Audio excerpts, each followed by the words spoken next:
Okay, the AV1 stream seems to be working this time. Been having trouble getting it to work, but it looks like it's working now.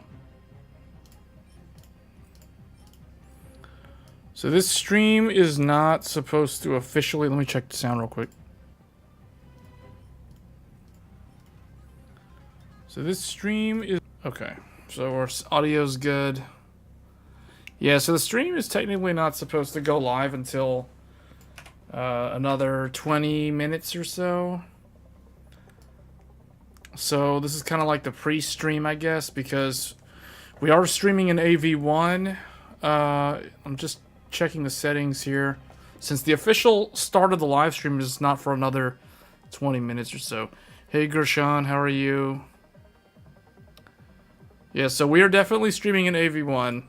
I'm just making sure because YouTube likes to Okay, so YouTube is... Okay, YouTube will transcode to AV1. That's cool, okay. Yeah, we have a lot of stuff to talk about that's mostly similar to what I talked about in the previous stream that I did last week. And I know I haven't uploaded many videos. I injured my lower back. I don't know if I mentioned that, but I injured it. I was working outside, and because of that, I haven't been able to really do a lot in terms of hardware sort of related videos. But I am starting to feel a lot better. As of this past Monday, I started feeling a lot better.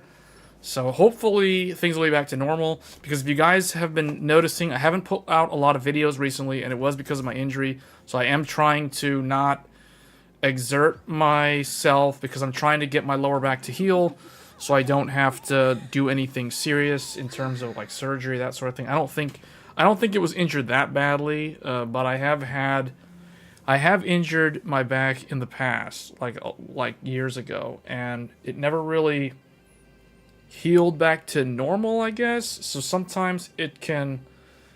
One of the discs, I forgot which number, on the lower section of my back tends to, every couple of years, you know, it might go bad, and then I'm kind of stuck like this for a couple of weeks. But so far, it's getting back to normal. So expect to see videos on the channel normally again, probably next week, I would say. Hopefully. But yeah, I've been trying to do a video on this capture card. So this is the Live Gamer Ultra 2.1. I have it here with me. I was testing it last week, but I did not get the video out. So instead I made a separate video for OBS only. But we will be covering capture cards and like what they're useful for and kind of the use case. So stay tuned for that if you're interested in capture cards, because I've got a whole bunch of different ones here. You know, I've got the Live Gamer Bolt, which I think is my favorite one, and then now the Live Gamer 2.1, which is a USB-C based 10 gigabit capture card. So this doesn't require Thunderbolt, but it doesn't have as much bandwidth available compared to your typical X4 PCIe capture card for 4K. You got the Nitro? Yeah, that's the exact same graphics card that I'm using right now. So it's the exact same graphics card. Yeah, it's very quiet, and it has a lot of different options in terms of the BIOS. It's got 3 different BIOS switches. It's got the performance BIOS. It has a silent mode BIOS, which is basically AMD reference specifications. And then there is the software control BIOS, which technically runs at the same clocks and power limit as the performance BIOS, but it allows you to control the graphics card's settings in terms of like clock speed, memory clocks, etc. from within Sapphire Trick's software. So that's kind of what the third one's for, as far as I know.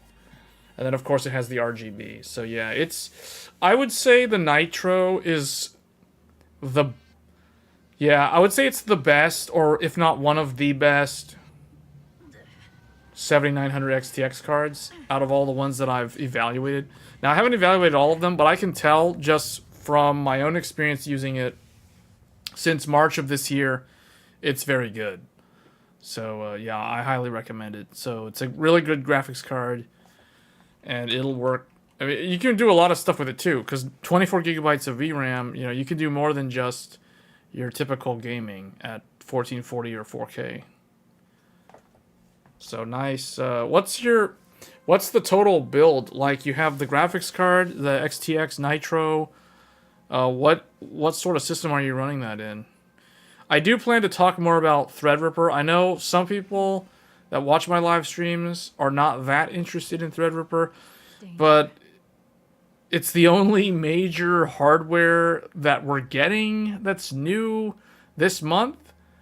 So I think it's really worth talking about, especially the chipset. In this stream, we're probably going to do an in-depth deep dive on the Threadripper chipset, so the TRX50, and go over some of the block diagrams for some of the motherboards, because since the last time I talked about Threadripper, ASRock and Gigabyte, especially Gigabyte, I think ASRock had their manual when we last looked, but Gigabyte has added their manual for Threadripper, so you can see the full block diagram for their motherboard, and that's really nice. It also indicates to me that review samples have already been sent to the larger media outlets, so that your typical Gamers Nexus and PC Perspective, Hardware Unbox, etc., they'll be doing their reviews for Threadripper probably within about a week and a half from now. So they're probably going to be testing those starting this weekend, if not already started by now. So stay tuned. There's going to be a lot of Threadripper content. I'll try to cover it. I don't know if I'm going to be able to get one. Obviously, my channel's not large enough to get review samples. I don't know if I'm going to buy one because it's very, very expensive. It kind of depends on how much money the motherboards are and if I can get a motherboard that I actually like. So expect to see a lot of discussion about Threadripper later in the stream. But we're going to go through the news articles first. And let's see. We have got about 15 minutes before the official start time for the live stream.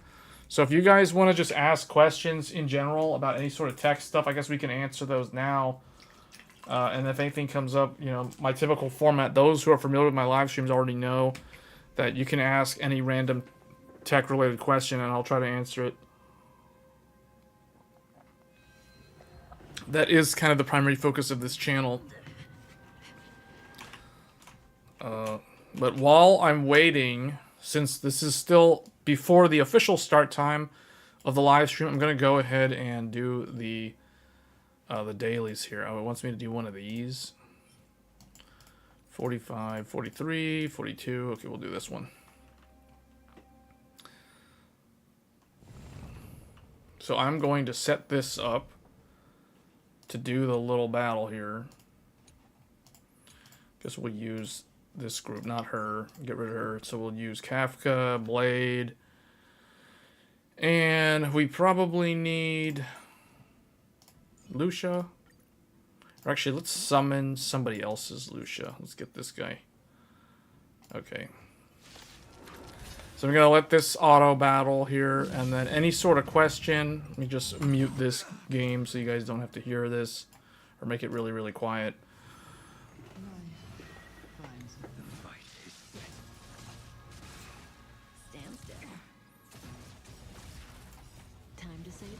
But yeah, once we start the stream officially, I won't be playing the game in the background. We will actually go over the news articles for the week. To be honest, there hasn't really been a lot of interesting tech news throughout this month. This month started off kind of slow. Last month also, there wasn't really a whole lot. There are a lot of rumors. There are a lot of like geopolitical things like trade sanctions and that sort of stuff that affects the hardware manufacturers and the designers, especially Nvidia, and to a lesser extent AMD. So we talked about that before, but there's not a whole lot to say in terms of new hardware. And that's kind of why Threadripper is really the only thing there is to talk about right now. Unless you guys want to talk about Intel motherboards, I guess. They're not really any different from last year's motherboards, though. So they all suffer from the same limitations in terms of the chipset.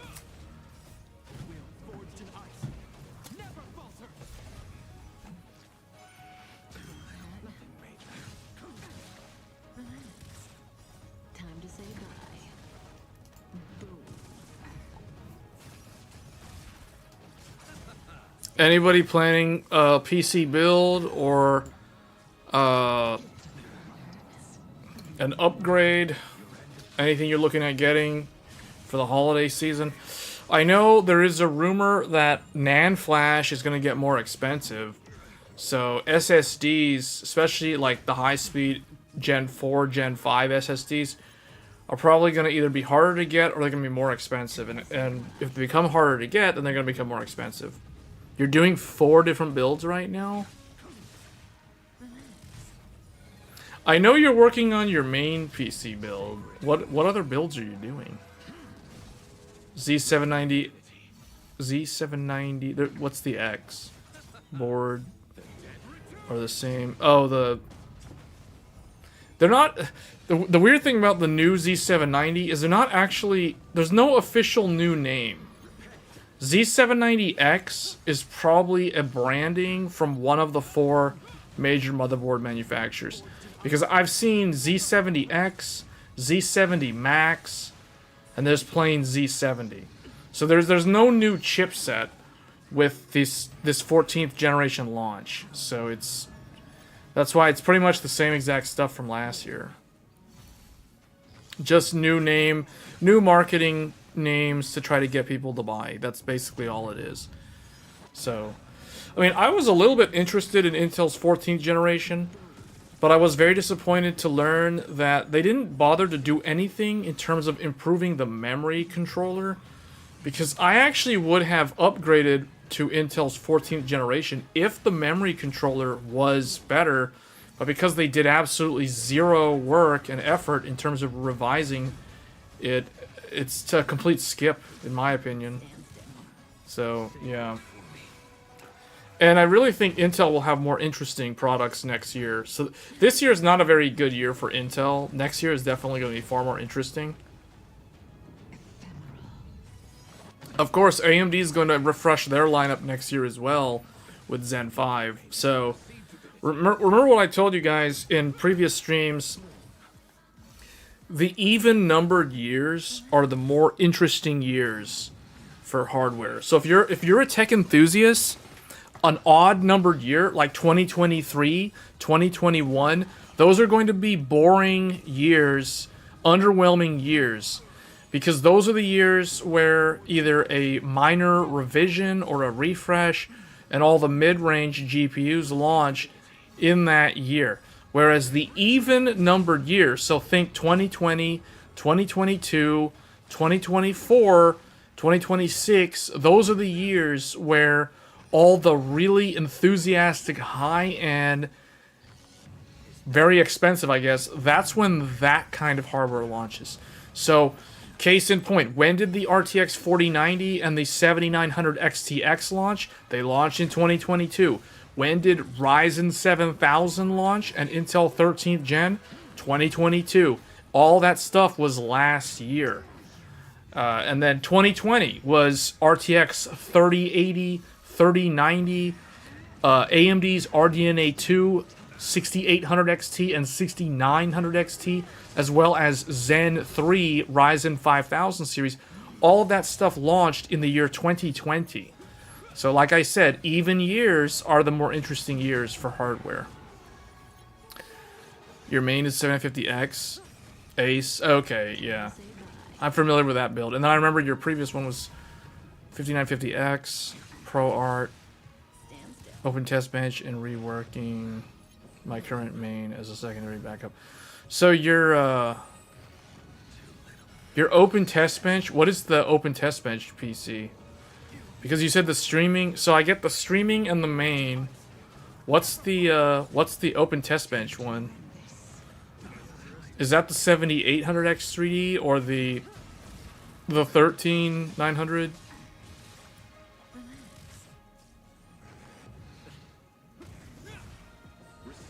Curious to know which one. What's the open test bench? Open test bench, in my opinion, should probably be either 7800X3D or like whatever your best gaming piece or whatever the best gaming CPU is would be the best test bench, and then or your open test bench, and then the best streaming PC and your main PC. That's where you're gonna want the high multi-thread. So like the way you have it right now makes sense. Test bench will vary. Okay, yeah, that kind of makes sense. The only thing is, I know those two CPUs are really good at gaming. I just don't like when I don't like when people compare the i9 with the Ryzen 7, because to me that's like a wrong comparison. Because, like, what you're doing is fine as a test bench, but when I see videos, like, recently there was a lot of 14900K versus 7800X3D, it just makes the 14900K look bad, because you're comparing a really expensive CPU to a much cheaper CPU. Like, the 7800X3D isn't really that much money compared to the i9. So it's like, the correct comparison would be the 7950X3D and the 13, or the i9, right? You know what I'm saying? Because it's the same core thread count. 7800X3D is faster at game. It's not that much faster though. So, and the thing is, like, you're not really gonna notice much of a difference at the higher resolutions anyway. So, that's why, like, I don't think i9s should be used for gaming. The same way I don't really think a 7950X3D is required for gaming. Like a 7800X3D is really all that's needed. And then from Intel's side, the proper comparison from Intel would be an i7. An i7 or a 7800X3D are like the two that should properly be compared, not an i9 to, you know what I'm saying? Like, why would someone compare a $600-ish in terms of the price range, like 500, anywhere from like 550 to 600? Why would someone compare that kind of price to like a $400 CPU? Because that's not right. Like, you wouldn't do that with graphics cards. You see what I'm saying? So why would you do it with CPUs if nobody does that with GPUs? Yeah, exactly. So it's like, why would some, like, think about the sort of graphics card you can get for $330. You know, the $300 GPU versus a $600 GPU. You're essentially comparing a 4060 with a 4070. Like, who would actually do that? No one's going to do that. That's the reason why you wouldn't do that with CPUs either. Even though the difference that the CPU makes is not going to be as impactful as the GPU, it's still not the right sort of comparison. So, if I'm doing a CPU review, you're never going to see me do a review where I'll compare a 7800X3D to an i9. Because in my mind, the sort of person who has the budget to buy an i9 would not even consider the 7800X3D. Like, there's no reason to consider a lesser thread count, core count CPU if you already have money to buy a higher thread count CPU. And that's the reason why I ended up getting the 7950X3D instead of waiting for the 7800X3D. Because I had the money budgeted to get the higher thread count, so I could do that.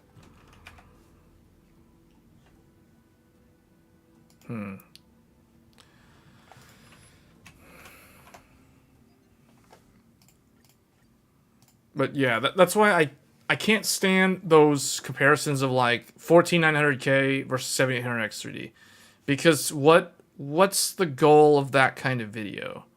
You know, if somebody made a video 4070 versus 4060, You know what I'm saying? Like, what's the point of making that type of video? My 7800X3 matches that in gaming, and sometimes it's faster. Yes, but remember, we're talking about like we're talking about cost. Yes, the 7800X3D matches. It's actually faster. It depends on the game. Some games, like RTS games, for example, RTS games will favor the thread count and the total IPC for single thread. So the 13900K would do better there. But then even the i7 would do better. See, that's the reason why. I don't know why. There's not a lot of comparisons between the i7. There are comparisons, but there aren't enough. Like, for every i7 versus 7800X3 comparison that I have found, there's like 2 comparisons of an i9 versus the 7800X3D. So it's like, is the agenda there trying to make the 7800X3D look really, really good because it's way cheaper and it performs equal or better than the more expensive Intel CPU while using way less electricity? Is that kind of the message or the agenda behind the scenes of doing that kind of comparison? Like, is an attempt to make Intel look like bad value? So I don't understand. Or is it trying to make Intel look good? Because if somebody compares the Ryzen 7800X3D with an Intel i9, and if they do like a broad spectrum comparison of gaming and productivity, the problem with doing that is it's going to make the Intel look better because in multi-thread it's going to perform better. You know, because it has more threads. That's the reason why I don't consider them as an equal comparison. So I wouldn't really compare them. Is my stream, like, dead? What's going on with my bitrate here? YouTube keeps telling me that my stream is, like, not sending enough data or something like that. Let me see. No, it's working. I don't know what's going on with the... okay, so now we've reached the time for the actual stream, so we're going to go ahead and do that now. Let me just get this thing out of the way. Here, let's... I guess we'll just move this out of the way. Move the chat over here. It's just that those are the two best gaming CPUs. It shows how good AMD is. Yeah, but the thing is, it's... I don't know, like... You see what I'm saying? Every time I see that, I read that like 4070 versus 4060. And it's like, okay, the one that has the price of a 4060 is equal or better in some cases than the one that's priced like a 4070. Like, I don't know. It's weird because if you look at the CPU, if you grade a CPU, you can't just grade the CPU on gaming. If you grade the CPU only on gaming, then there's no reason to even consider the i9 because the 7800X3D is just way better. It's typically faster. It'll probably also age better because it has the V-cache. And it uses way less electricity. So on that alone, it's like, if you're looking at it from a gaming lens, it's a no-brainer, right? Like the 7800X3D is like the best CPU for gaming. Like there's nothing else, there's not even any reason to compare anything else if we're talking about just gaming. But nobody would actually grade a CPU only on gaming. You'd want to focus on other aspects as well.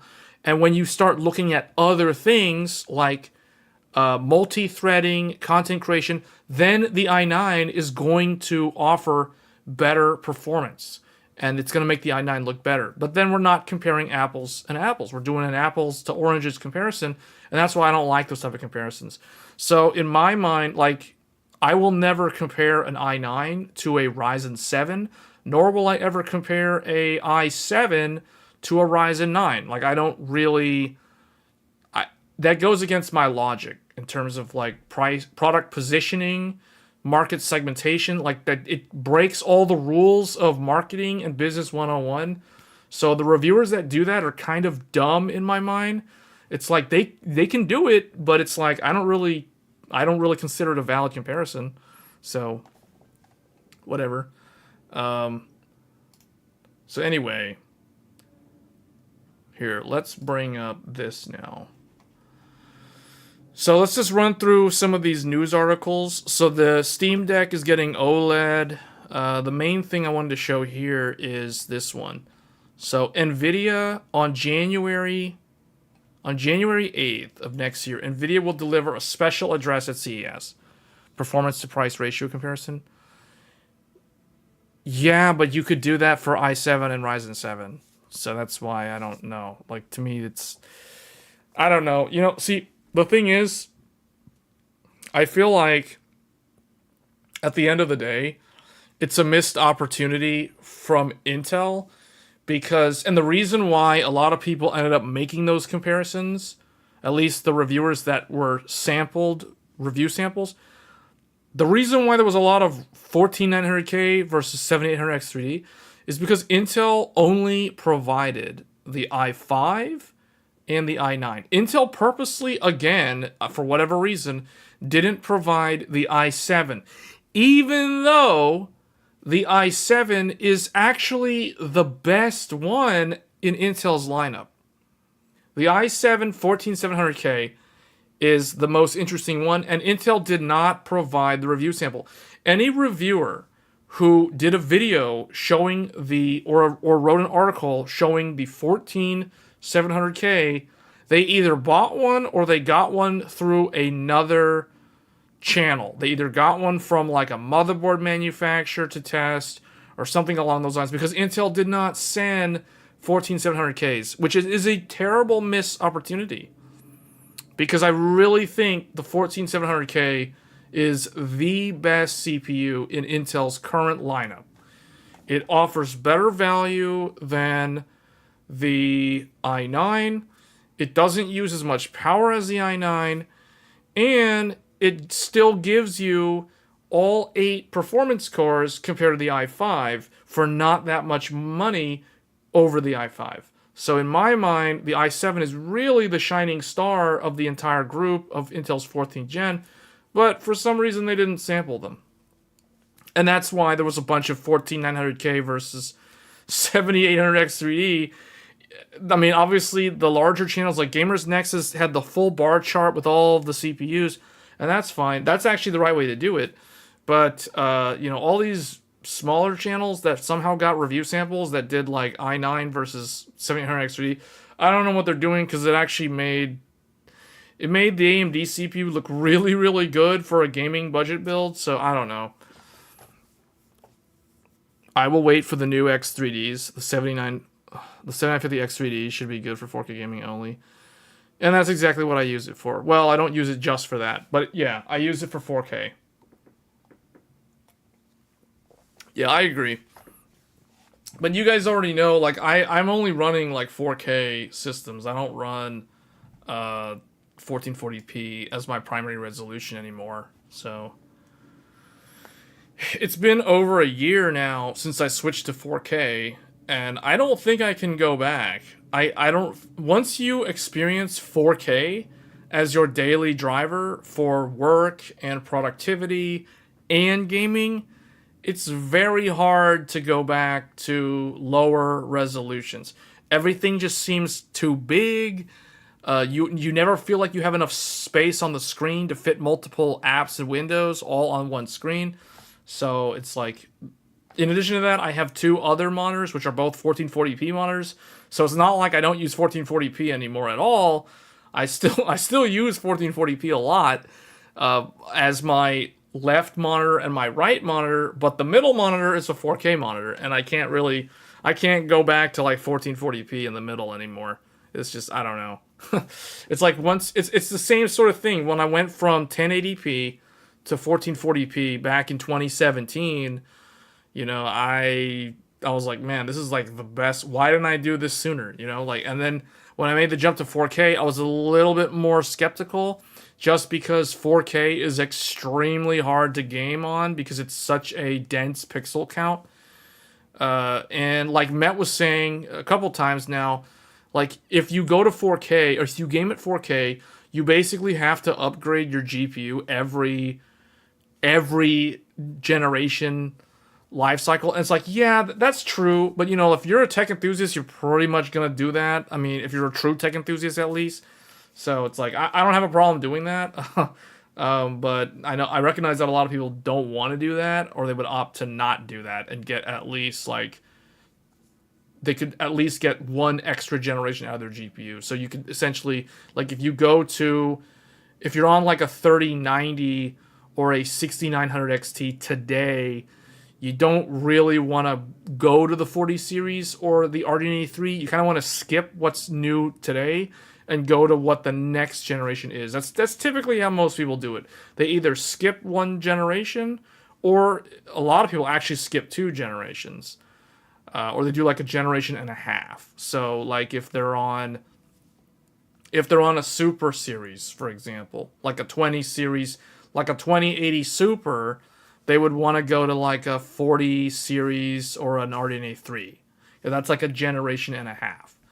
So one ultra wide for racing games and one 4K OLED are more than enough. Yeah, I don't like ultra wide. I'm not a big fan of ultra wide because if you've got an ultra wide monitor, it takes up all this space, right? Like, so if you have ultra wide as your main monitor, it's kind of typically, you know, like all up to your peripheral vision mostly.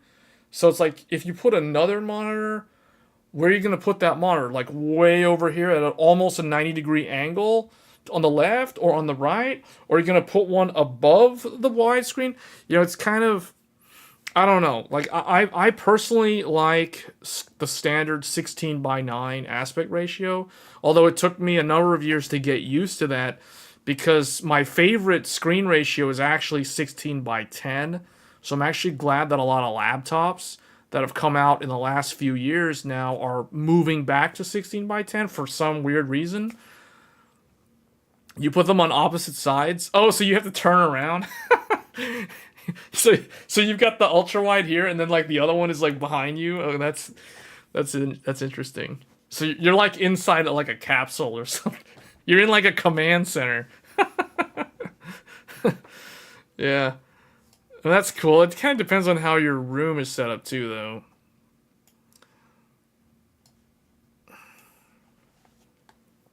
Okay, well, let's go through some of the news articles here that I picked out. So the first one, on January 8th, Nvidia will deliver a special address during CES. So a lot of people are speculating that they're going to talk about the Super series. I don't know if they will. They might show the cards, but I don't think they're going to talk about the cards specifically, because typically Nvidia doesn't really do that unless it's their own show. I mean, I'm trying to think, like, did Nvidia ever reveal a graphics card at a CES?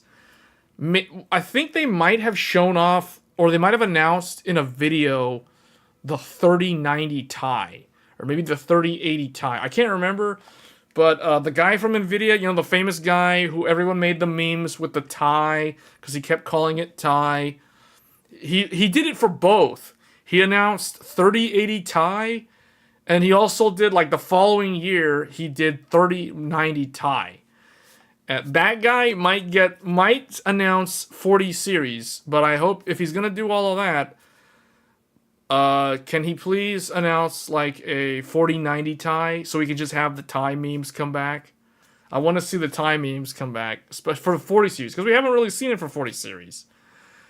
It was the 30 series was like the meme era of GPUs. GPU memes were basically all throughout the pandemic, the supply shortages, you know, like $3,000 RTX 3090, $2,000 RTX 3080, and AMD's 6900 XT was going for like $1,500 all the time, pretty much the whole time. So, you know, that kind of stuff, I want to see that come back. I want to see the GPUs become really, really expensive again, because crypto is coming back next year. On top of all the AI stuff that's already stealing all the high-end chips, you know? So it's like, we got AI taking all the really, really big GPU chips. Soon we're going to have crypto taking up all the other power, energy efficient GPUs next year. Second half of next year, probably. Hopefully. I'm hoping. I got my fingers crossed for that crypto to come back and take all these GPUs from everybody. So, people are not going to like me saying that, but, you know, I'm just keeping it real because you have to remember crypto shows up in waves. Every 2 to 3 years, there's a crypto wave.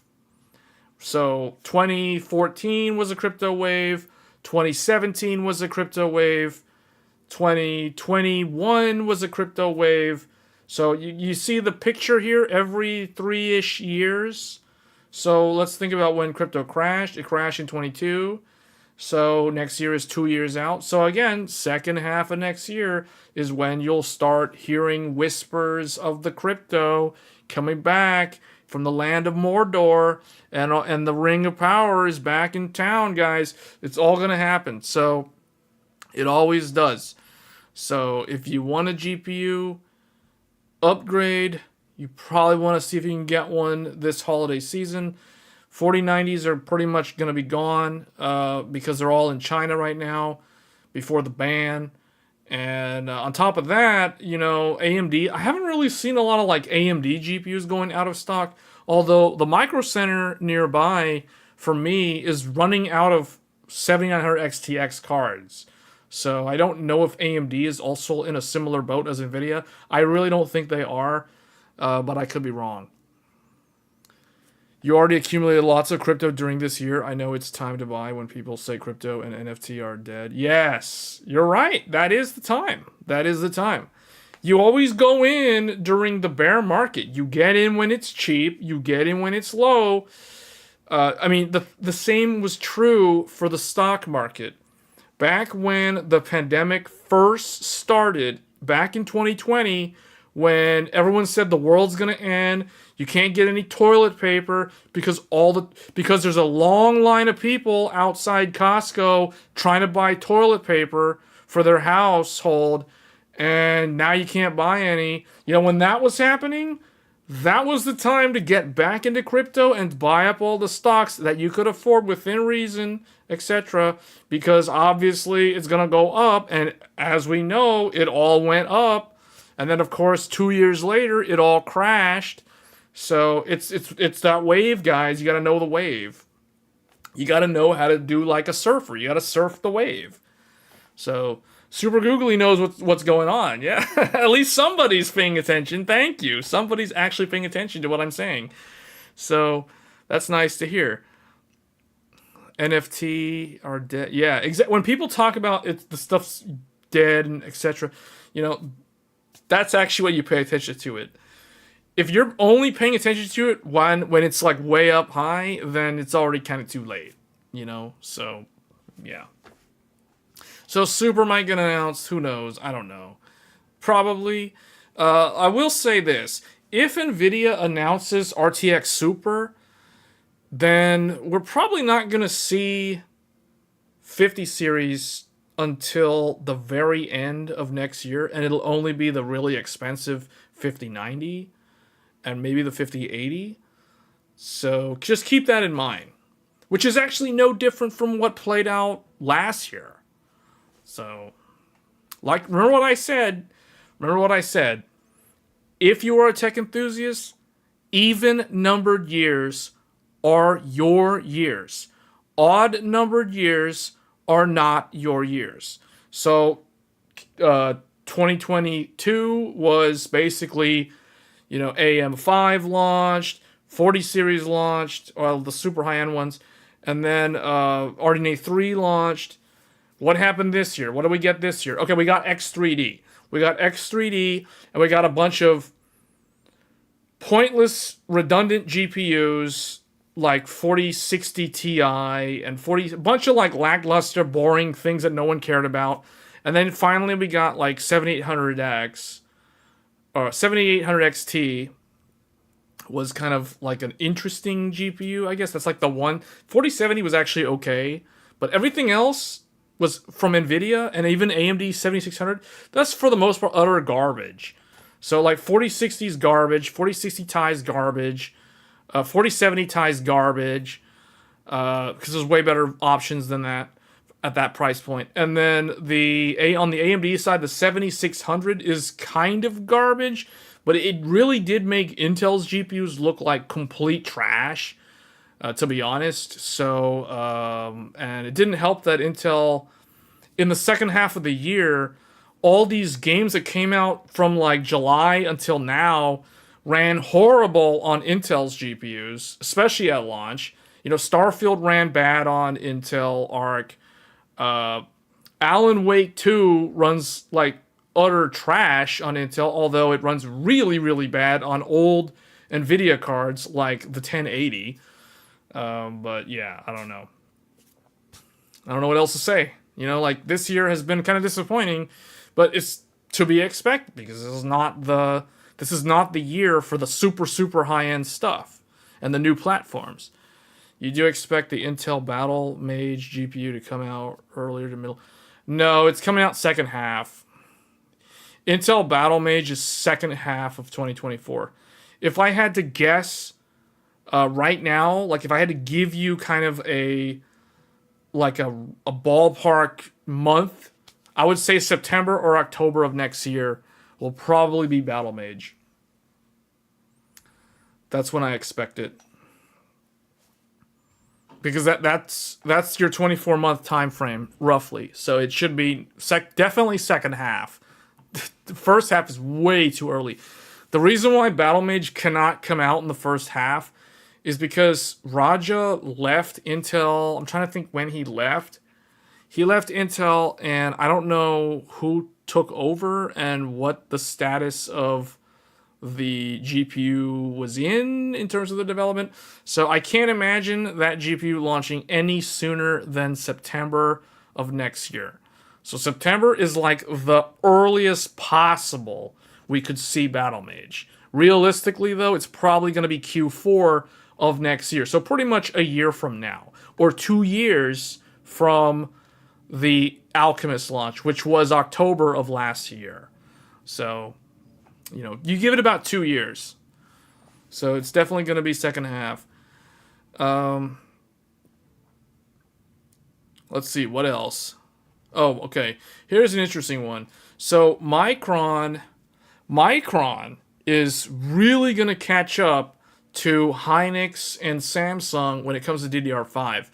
Micron has announced 8,000 megatransfer speeds on, get this, 128 gigabyte RDIMM. Micron, does anybody understand what this means? This means one stick of memory, one of these sticks is 128 gigabytes of RAM on one stick. And it runs at 8,000 megatransfers, I should say. That's fast. That's fast, and that's a lot of memory. That means just two sticks in dual channel is already 256 gigabytes of RAM at 8,000 megatransfers. Now, I don't know what sort of system can do that. First of all, I'm not aware of a, now that I think about it, this is probably going to go to Threadripper because it's RDIMM. It's not UDIMM. So this is registered memory, not unregistered, which means that this is going to be for Threadripper, which is interesting because it's 8,000. Threadripper has 4 channels, so you could run 4 sticks at up to 8,000. And that's like, what is that, 512? That's 512 gigabytes of RAM if you populate all 4 sticks. So that will be interesting to see. It's about time that they got something like this out, though, because Micron has been way behind not only Hynix, but they've also been a little bit behind Samsung on the DDR5 front, because the difference between Samsung and Micron was Samsung, both of them hit similar speeds, although I think Samsung goes a little bit higher, but Samsung also has better latency. Like, Samsung's timings are typically better. Like, for example, if you wanted to run Samsung at, you can do Samsung at 6000 at like CL36. Micron, if you were going to do 6000 on Micron, you'd probably be at like CL46, or some ridiculously high latency number, to the point where it's like, well, why even bother running at the higher speed? You should just run it at the lower speed and get way lower latency. So it'll be interesting to see how these do, because I don't know who this is for besides, okay, they're mentioning AMD Epic, but that's for the server, and that makes sense because these are RDIMM. So it looks like 4th gen Epic will benefit from optimized memory capacity per Micron's 128 gigabyte RDIMM, which use monolithic DRAM to provide an improved total cost. Okay, AMD advances the compute for the thing will likely be one of the main memory. They don't really talk about the speed too much, but it is mentioned that it does up to 8,000. So, although they do talk about future platforms capable of up to 8,000. So that means that they're probably not going to do 8,000 anytime soon. But they're probably going to be doing that sometime in the next 2 years. Are you going to finish Hogwarts Legacy? Yeah, that's actually coming soon. I do plan to finish that game before the end of the year. So expect to see, I'll probably do like one live stream, but then I'll probably play most of it on my own offline. So, or I might try, well, we'll see. We'll see. I don't know. I do plan to finish it before the end of the year, though. If I have enough time, I also want to try to finish Forspoken by the end of the year. Both of those games I want to try to finish, because those are the 2 games from the start of the year. You're getting a Gen 5 SSD soon. Should I use it for boot drive or game drive? It's up to you. So what I can tell you is I currently have 2. I have this. This is the Crucial T700. This is a 2 terabyte. This is the fastest SSD in the world right now, or it's a Gen 5 SSD. There's another one which I have.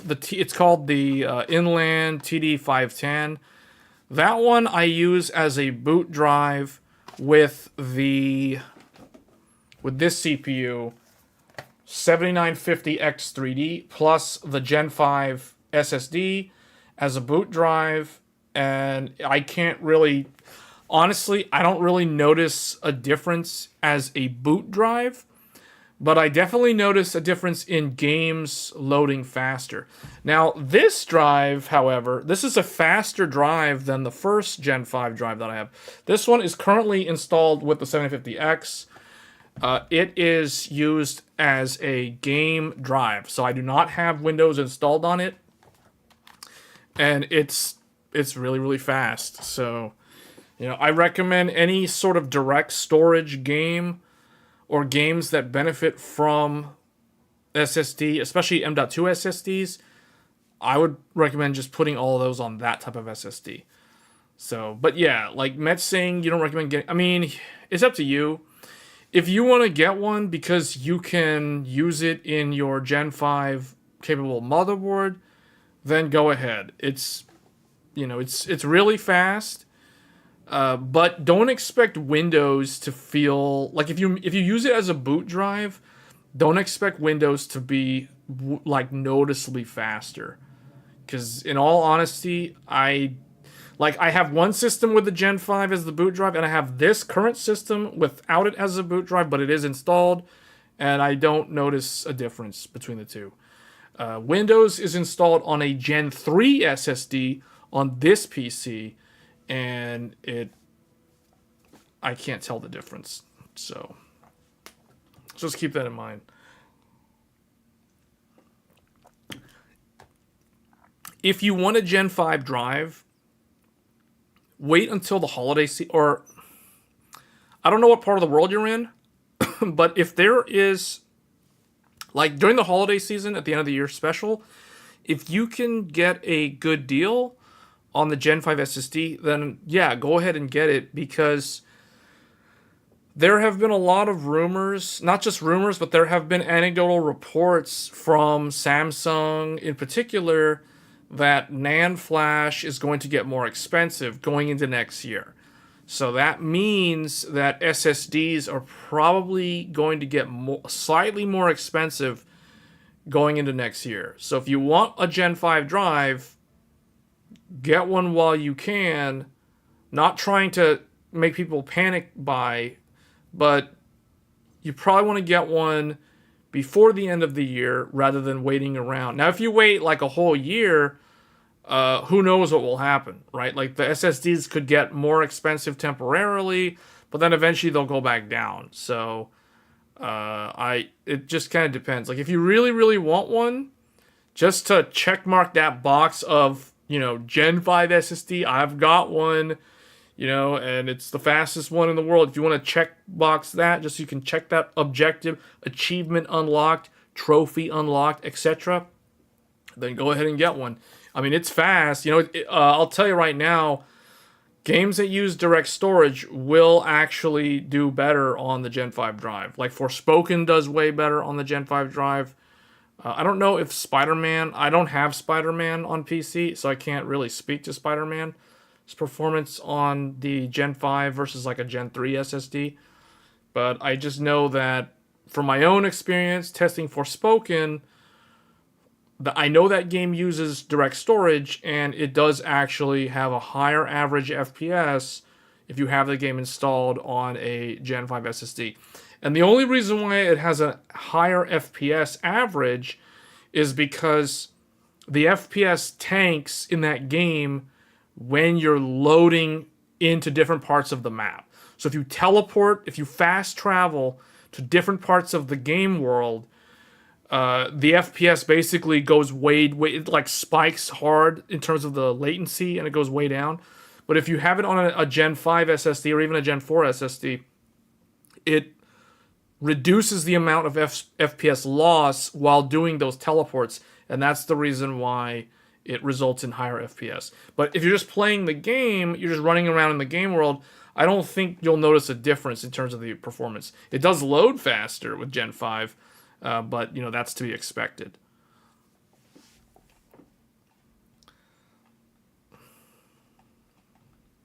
Yeah, but this is kind of interesting. 128 gigabytes on one stick of memory. That's really nice to see, considering I have one PC today running 128 gigabytes of RAM, DDR5, and the highest speed that I could get with all 4 sticks of memory is 4800 megahertz. And that is on the 13900K. So this thing is stuck at 4800 megahertz for 128 gigabytes of memory.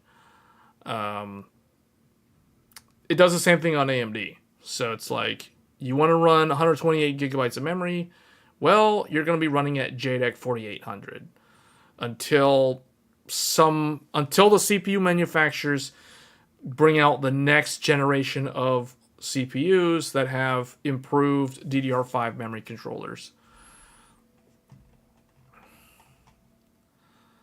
All right, what else? Okay, that's Micron. We have an AMD story here. So AMD Advancing AI event announced for December 6th. Oh, for some reason I thought this was going to be in January, just like Nvidia. But I guess this is going to be for their Instinct MI300 series launch. So that'll be interesting. Again, more AI stuff. MI300 is purpose-built to do AI things. That's basically what it is. So more of this AI stuff. Doesn't seem like this is going away anytime soon. So, see, and that's the thing. Like, crypto comes in waves. It like goes up, it goes down, it goes up, it goes down every couple of years. This AI thing is... Some people say that this is a hype train, it's gonna die off. I'm not so sure about that. Because from what I have seen in the industry, there are a lot of use cases for this technology, some of which we haven't even seen yet. So I kind of think that this is really not. I mean, AI is kind of here to stay. Like, I don't see this as a hype train. It appears like a hype train because it's like a new thing that came out of nowhere. I can see a lot of consolidation happening, especially with startup companies that are doing their AI thing, and then they get gobbled up by some larger company like Microsoft or Meta or someone like that.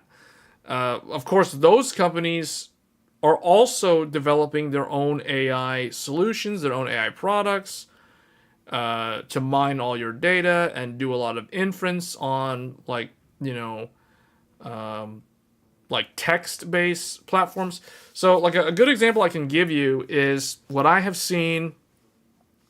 Personally, I have seen AI used to summarize a persistent group chat that has existed for a long period of time. So one example I can give you guys is, imagine if you have a Discord channel, or it doesn't have to be Discord. It could be Slack. It could be WebEx Teams. It could be like Zoom. Basically anything that has like a group chat. It doesn't have to be a group chat. But the reason why I'm mentioning group chat is because you have so many different text messages from every user in that, or every member of that group. And what you can do with AI is you can basically tell the AI, summarize the entire, like, summarize my Discord channel's general chat in like 3 bullet points. Give me 3 primary, like, summarize it in 3 major key points for me, for my entire Discord's general chat since it was first established. And the AI can literally do that in like 15 seconds, depending on how long that general chat has existed. So you can imagine, and it's pretty good. From what I have seen, it is actually pretty good in terms of the summary that it can give you. So that's one example of this sort of technology being turned into some kind of product that actually has some kind of tangible benefit. Because can you imagine if you're in so many Discord channels? I'm using Discord as an example, but if you're a member of a ton of different Discord channels, some of which you haven't been paying attention to regularly, can you imagine if you could get an AI to give you the lowdown on, certain, basically summarize my Discord general chat for me. Give me 3 primary themes, or, whatever the summary ends up looking like. And it can do that. It can give you 1 paragraph that summarizes the entire chat history of a channel. That's one example of what this sort of AI stuff can do. I think I'm a big reason that the Discord server has gotten so much more active.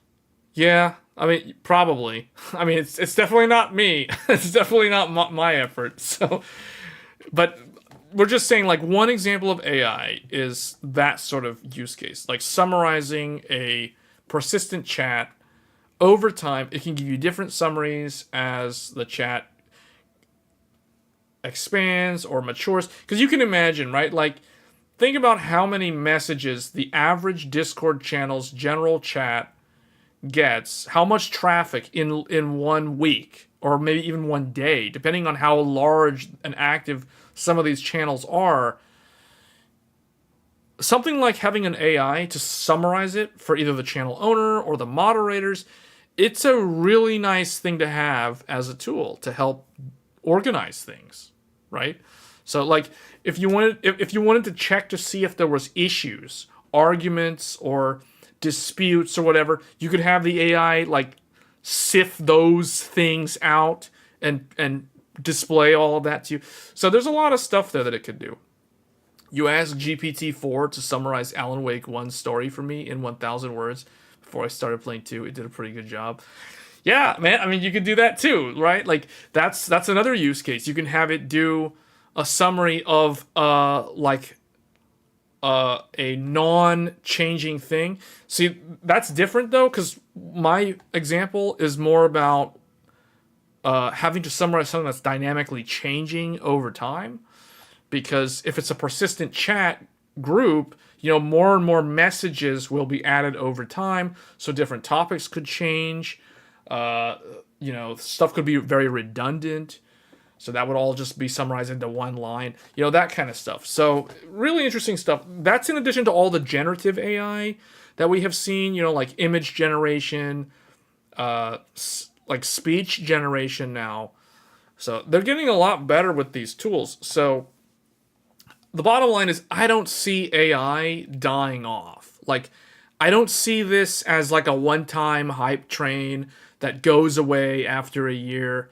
No, there's too many companies that are investing too heavily in a lot of this stuff, and not all of them will succeed. A lot of them will fail, a lot of them will go out of business, or they'll get acquired by larger companies that don't have AI. They'll just buy up a company to get AI. Like there'll be a lot of that kind of stuff happening. But I really think that this stuff is here to stay. The bottom line is that generative AI is not going away. It's a permanent reality that's going to permeate through, the workforce, even stuff outside of work, etc. It's gonna basically go everywhere now. So, and there's no stopping it. And that's kind of the new reality. It's just the reality that we live in. So anybody who's a naysayer saying that AI is going to go away, I don't really think so. The only way AI could die off is if there was some kind of, EMP shockwave that took out the electrical grid and basically killed off the internet and sent us back into like 1965 or something. That's the only way. So it's like AI is no different now than like having smartphones and TikTok and social media. There's all these other things that some people wish would go away, but none of that's going away either. So that's just how it is. So, and AMD's rapidly trying to get in there and be right up there with Nvidia. They want to be that fast second with their MI300. And this chip is pretty good from what I've seen. It is pretty good at generative AI and speech recognition and audio processing and all that kind of stuff. So, this is going to be right up there with NVIDIA's Grace Hopper.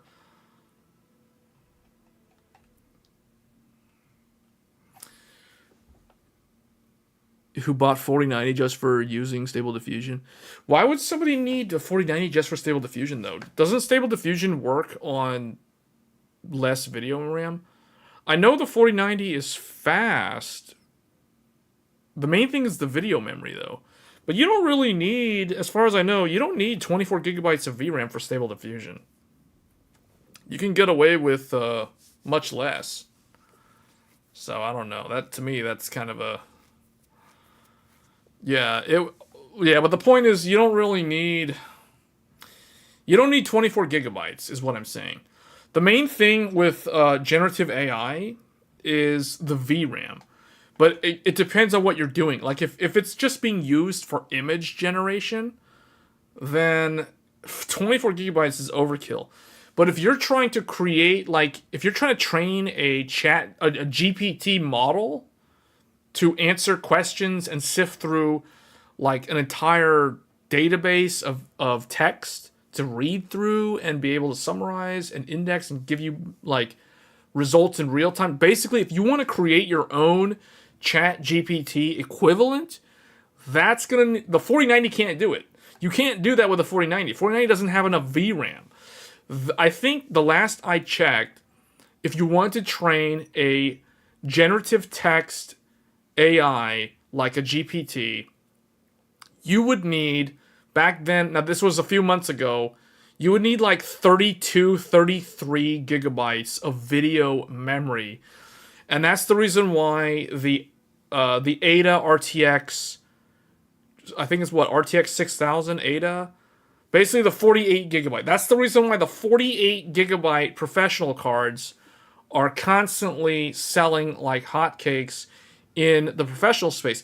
And that is the reason why Nvidia has not really announced a 4090 Ti.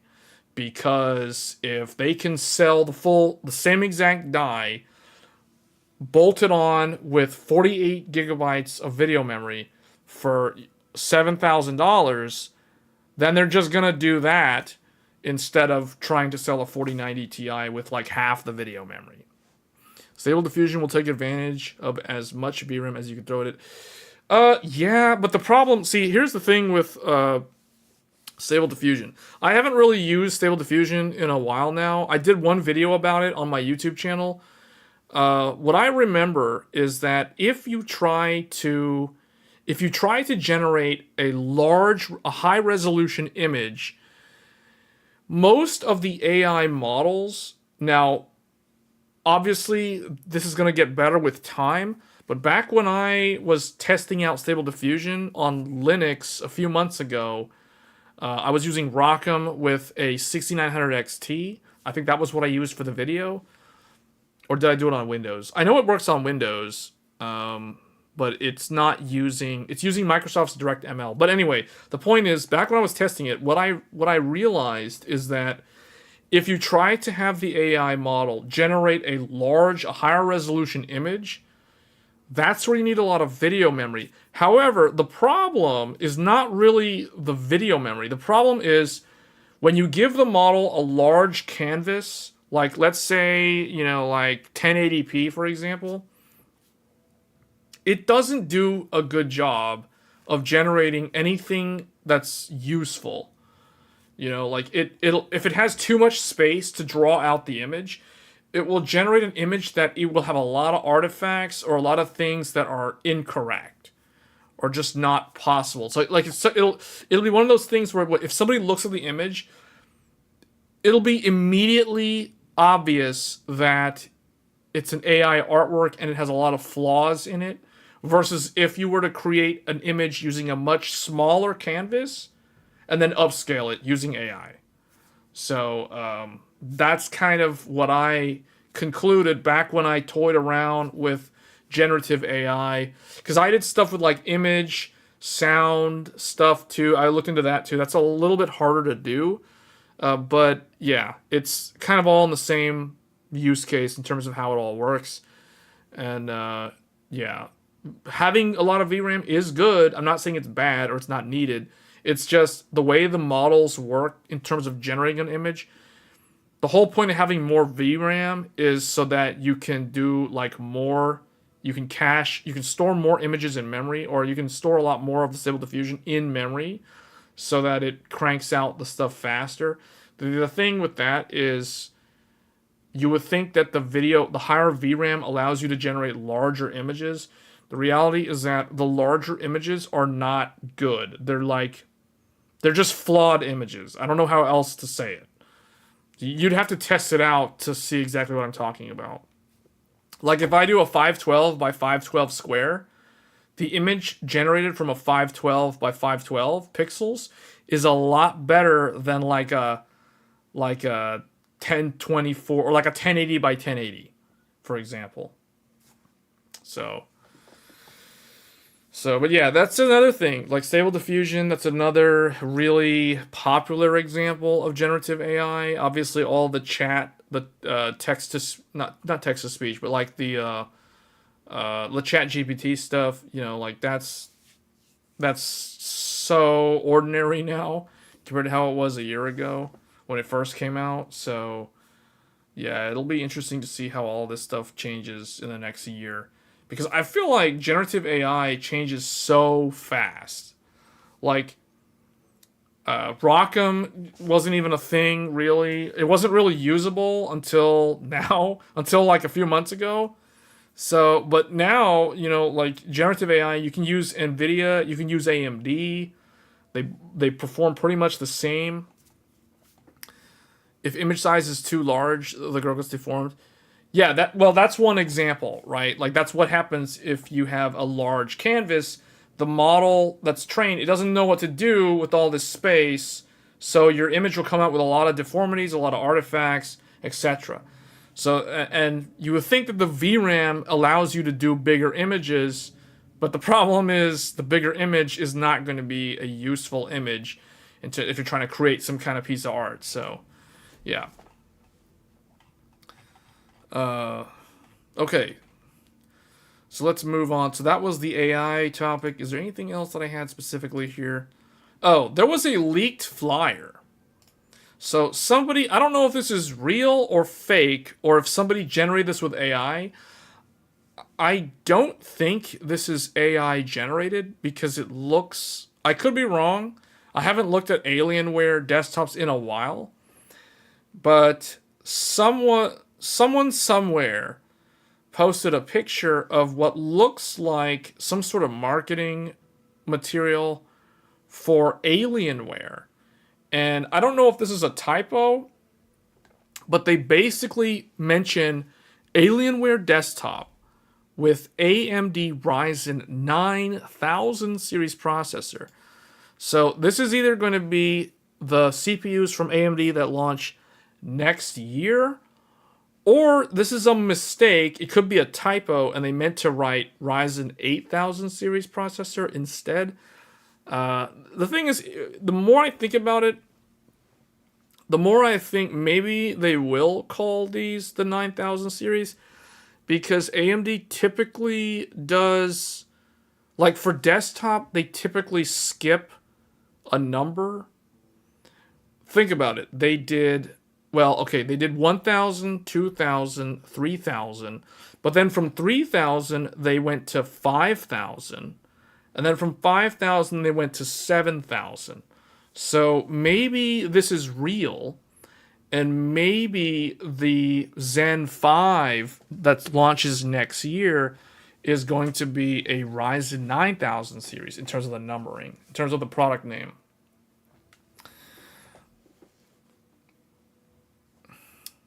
You read an article about people opting for the XTX instead of 4090 because of the VRAM advantage for AI. It ends up using less power because they need fewer cards. I think you mean the 700 XTX instead of the RTX 4080, because the 4090 and the XTX have the exact same amount of VRAM.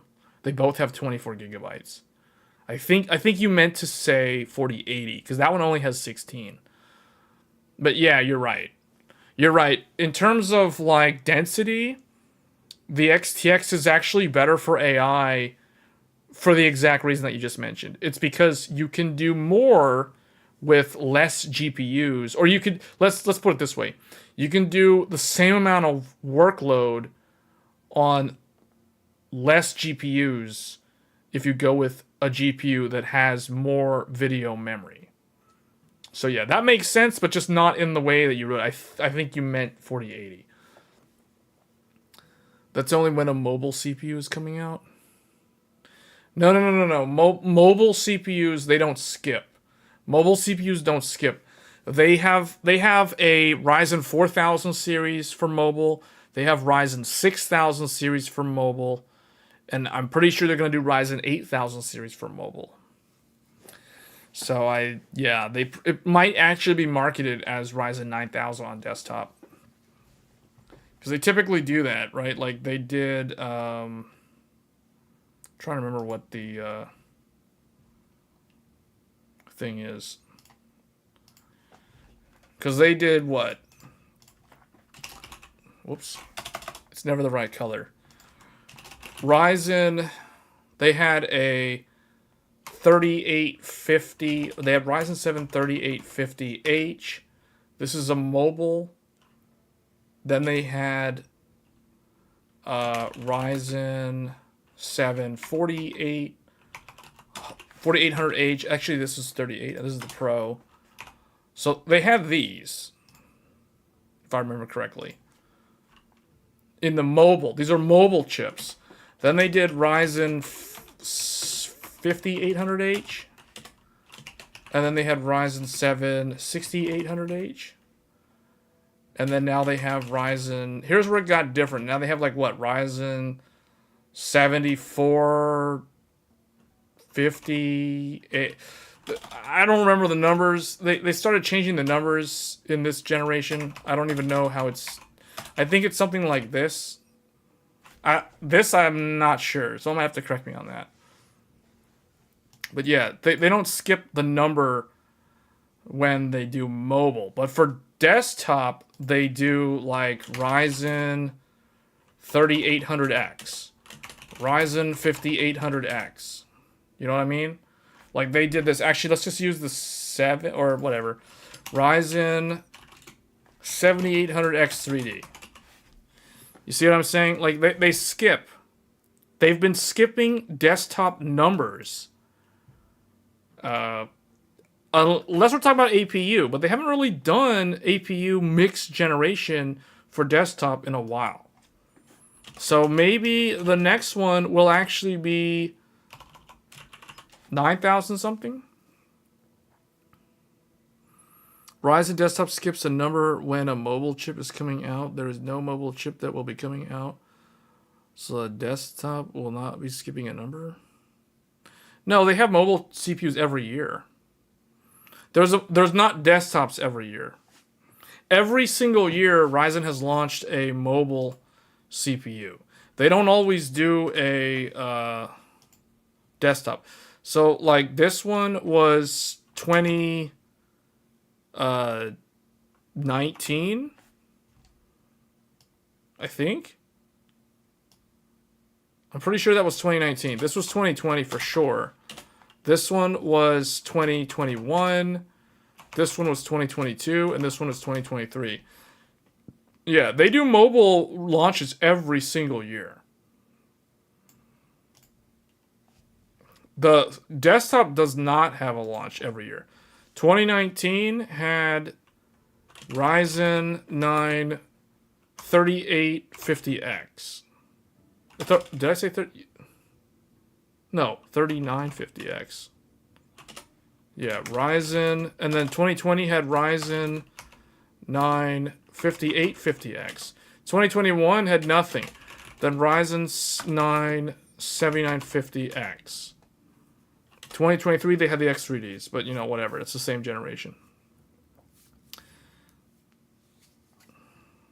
So they don't always do a CPU. It's kind of weird because, but yeah, these are the correct years. Because next year, there will be Ryzen 8000 on mobile. There'll be some kind of something like this. That's next year. But the problem is there's also going to be desktop. So it might be like 9,000 something. They're going to skip. They're going to basically do this again. They're going to do this again. And they're going to do this again.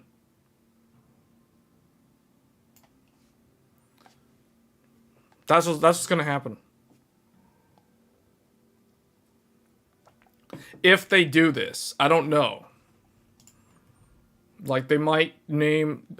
I wish they would name the desktop 8000 series. But I guess they could do 9000. The reason why they probably do this is because the Zen generation is different. So think about what this is. This is Zen 2. This mobile part is Zen 2. This is Zen 2 Plus. This is Zen 3. This is Zen 3 Plus. This is Zen 4. This is Zen 4 Plus on mobile. I'm not talking about desktop, I'm talking about mobile. Okay, this stuff right here needs to move. Move this stuff like over here. Space this out.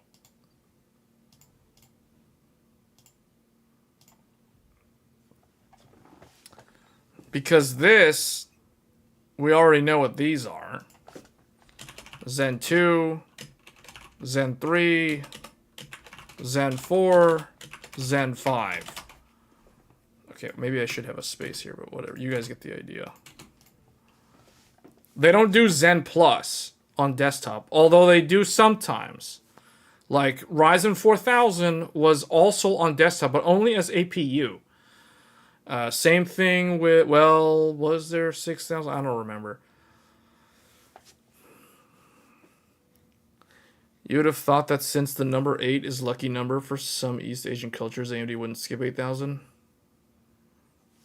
Well, they're not skipping it for mobile, but they might skip it for desktop. But they're skipping it because of what I just said. It's probably because the plus is in between for each mobile series. There's no plus on the desktop. Now there was, if you go way, way back, if you want to go way, way back, 2018 was the first year for Ryzen Mobile. Ryzen 2700U was Zen Plus. Actually, yeah, I think it was. I'm pretty sure. I don't know. I don't remember anymore. But that was the very first mobile. They had Ryzen 7 2700X, which was Zen Plus. That was in the year 2018. Then if you go way, way back, Ryzen 7 1800X was Zen 1. The original. There was no mobile laptop Ryzen base. They had some other thing. I forgot what it was called, but it was basically Excavator. It was Excavator something on mobile. In mobile. Or for mobile. I don't know, I guess for mobile. There. That's what they had back in the day. In 2017. It either was or it wasn't. I don't know. I can't remember. My very first 14-inch laptop uses this CPU. I have a CPU. I have a laptop. It's a Lenovo. There's even videos on my YouTube channel showing this laptop. I have a ThinkPad A485. You can look it up. You can Google this laptop. ThinkPad A485. It features that Zen CPU.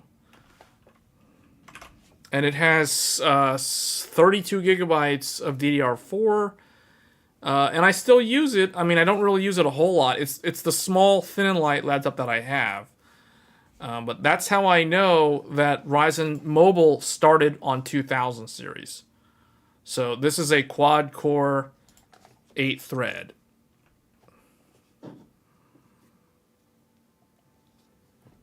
I have some old YouTube videos from 2018 showcasing that laptop. So that's how I know AMD does all the pluses. Because I've got another laptop with AMD, and I think it's, well, you guys know, it's this one. I've got this. I also have Zen 3 Plus, which is the very first DDR5 based laptop platform. Intel was still on DDR4. I can't, yeah, Intel was on 11th generation when this came out, because I got this here, and Intel, it was throughout 22 that Intel rolled out Alder Lake in the mobile market. So, because if we're talking Intel, if you go by mobile is always after desktop, and I think that's largely true for, yeah, that's true for Ryzen as well. Just looking at this. So I have a ThinkPad A485, which is Zen Plus. And then I also have a ThinkPad P15V Gen 3, which uses Zen 3 Plus. So this one is my desktop replacement workstation laptop. This one is kind of like the thin and light 14-inch laptop, which is very, very light and doesn't weigh a lot of pounds or whatever. Like this other one's kind of like a bowling ball in terms of it's heavy. It's like a 5.5-pound laptop or something. So yeah, desktop typically skips numbers, as you guys can see, starting with the 3000. Starting with Zen 2, Ryzen desktop has skipped the even number. So there was 3,000, 5,000, 7,000, and I'm guessing we're going to see 9,000 in terms of the name for next year.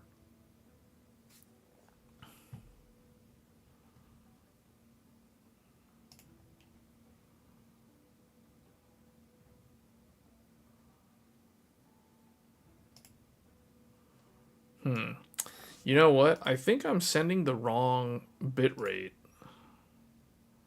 No, I shouldn't be. I don't know why YouTube keeps saying that I'm sending like a really low bitrate. I'm guessing the stream quality looks fine, although I keep seeing a warning message saying that I'm sending too little amount of bitrate. So the stream could be pixelated. Yeah, but anyway, that's kind of that. I guess that brings us now to... I'm trying to think, was there anything else? Let me look at my list of things to talk about. We talked about 128 gigabyte RDIMM, Zen 5, Flyer, Nvidia's RTX Super. So, yeah, so the next thing to talk about then would be Threadripper. Let's go look at this here, because this is interesting. This interests me, because this is the only thing... This is the only thing that's coming out this month that is kind of a something that a tech enthusiast would be somewhat interested in, even if you don't plan on building a Threadripper system. Just the fact that the HEDT desktop, the high-end desktop, the true high-end desktop, I should say, is making a return to form with the Threadripper 7000 series. So TRX50 is the prosumer/consumer desktop platform featuring the new Threadripper 7000 series. This socket is also compatible with Threadripper Pro, but Threadripper Pro is extremely expensive, so it's going to be very cost prohibitive. Stream looks good, no noticeable drop frames, pixelation. Okay, that's cool. So we won't worry about it then. Thanks for the feedback on that. So if we look here, Gigabyte, out of the Threadripper motherboards that I've looked at, so I've looked at 3 so far. So there's the ASRock TRX50WS. There's the Asus Pro WS TRX50 Sage Wi-Fi. That name is a mouthful. But just looking at the Asus motherboard already tells me that the Asus one is probably going to be insanely expensive. So I'm not too thrilled about that. And there's the Gigabyte. Now, it depends on what you want to do with a super high-end desktop like this. But from looking at all 3 of these motherboards, MSI has yet to reveal their Threadripper lineup in terms of the motherboards. But it depends on what you're going to do. When I look at these motherboards, what I see is... when it comes to ASRock and Asus, I see lots of X16 PCIe expansion slots, which is actually really nice to see. However, I don't know if all of these are actually needed. But again, if you want to run this like a server on a budget, then you can totally do that, and you can connect a lot of stuff in here. I can totally see somebody running 2 or more GPUs for generative AI on the cheap with this type of motherboard. Similarly, I can see them doing the exact same thing with the Asus Sage. Now, I kind of think that ASRock might have been the smarter one when it came to the actual layout, because they did, your top slot will take up 2 GPU, like a dual slot GPU will go here. A dual slot GPU would go in the third one, and you can still make use of your second and your fourth and fifth expansion slots. With Asus, it looks like You can do, okay, I guess Asus can do one GPU taking up these two, but then immediately after it, it looks like the second GPU would go here, so that first GPU would be starved for air, because if you wanted to put the second GPU down here, that's going to obfuscate the PCIe slot here, so you wouldn't be able to use that. So I don't know. To me, it seems like ASRock actually did a better job. If you're trying to build some kind of workstation for, you know, a lot of GPUs or a lot of storage or whatever, so that's kind of what that would be for. Having said all of that, though, when it comes to the Gigabyte board, I really think the Gigabyte motherboard actually has the right balance in terms of giving you that high thread, high core count socket for Threadripper, while also giving you a lot of connectivity that I could totally see somebody who wants to use this for professional work or as a actual workstation rather than a server running a lot of virtual machines with a lot of pass-through. Like, I feel like this one, to me, seems more like the better choice if I wanted to build a system for productivity, having a lot of expandability, and a lot of those kind of things without sacrificing too much on PCIe connectivity, because I think Gigabyte actually gives you the correct spacing for the PCIe slots.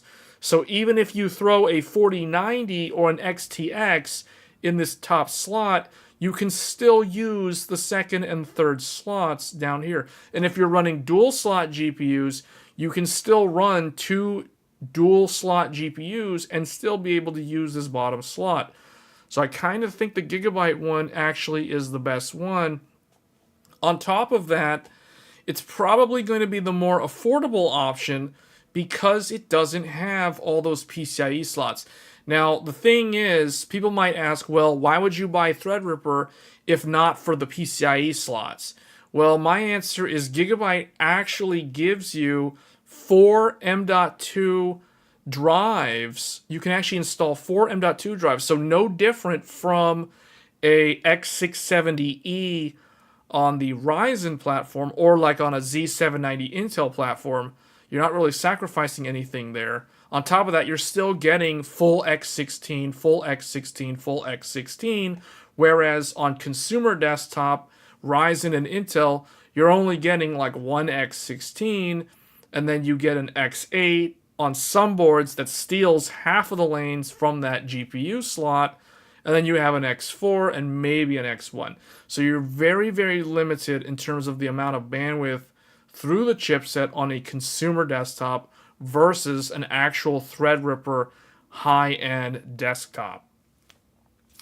So let's kind of dive in here. What I want to show you guys is the manual, because Gigabyte actually uploaded the manual, which tells me that reviewers probably already have Threadripper in hand and ready to work on the review. So let's kind of go through this here. As you guys can see, what's interesting compared to the previous Threadripper motherboards for the consumer market is the socket has been rotated 90 degrees. It used to be vertical with the memory on the left and the right side. Now it's horizontal and the memory is on the top and the bottom. And they went with A, B, C, and D. So this, even though it's 4 DIMMs, 4 slots for memory, it is not the same as an Intel or a typical AMD Ryzen motherboard, because those motherboards are going to be A1, A2, B1, B2. Those are 2 DPC based motherboards. This is a 1 DPC motherboard with 4 memory channels. That means that you can run higher memory speeds in theory. You can run 4 sticks of RAM at higher speeds than you can on a Ryzen or an Intel motherboard. Let me repeat that. In theory, because we have quad channel, you can run 4 sticks of memory on this motherboard at the same speeds that you could do with only 2 sticks of memory on Intel or AMD. That's something that's worth noting, because we have A1, B1, C1, and D1.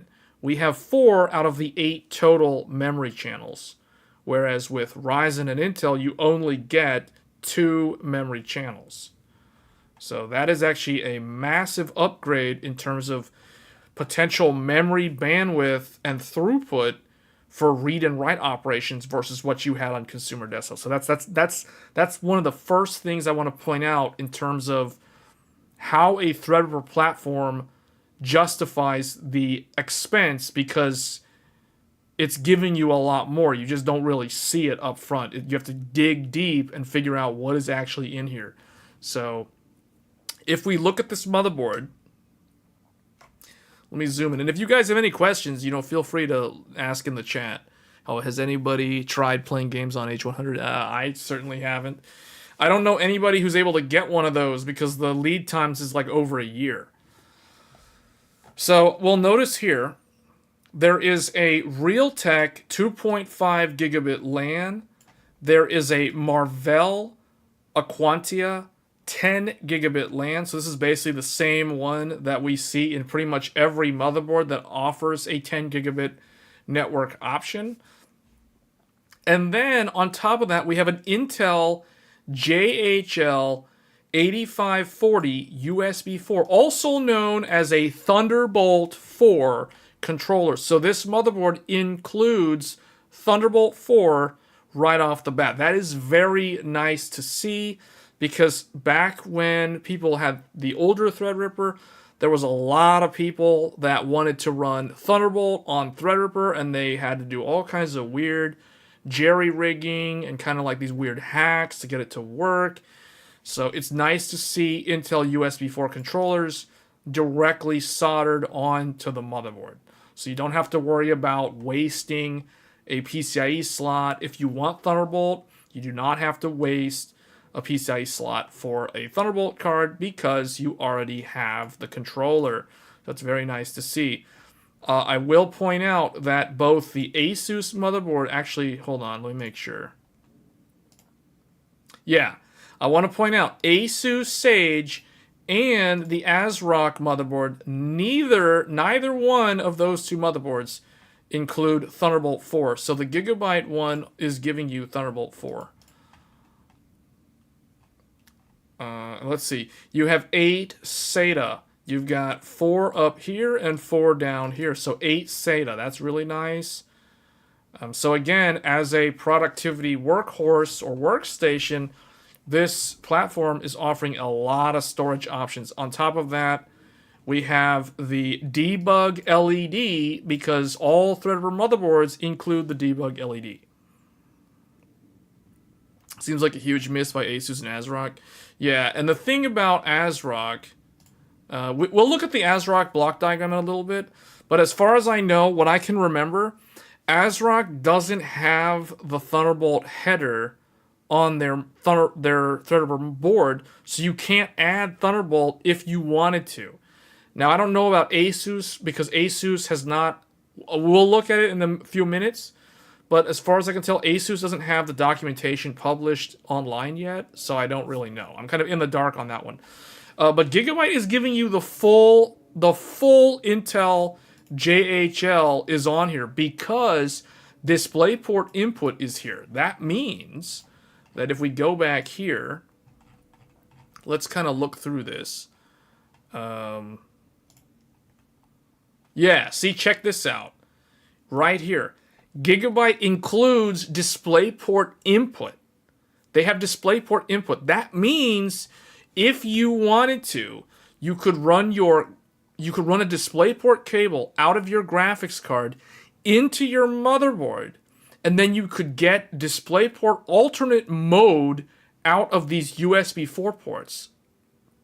So you could run video off of a USB-C cable to either USB-C on the monitor or USB-C from the motherboard to a DisplayPort on the monitor, and you would literally have the graphics card, the discrete graphics card would be driving the video feed out of your motherboard via USB 4.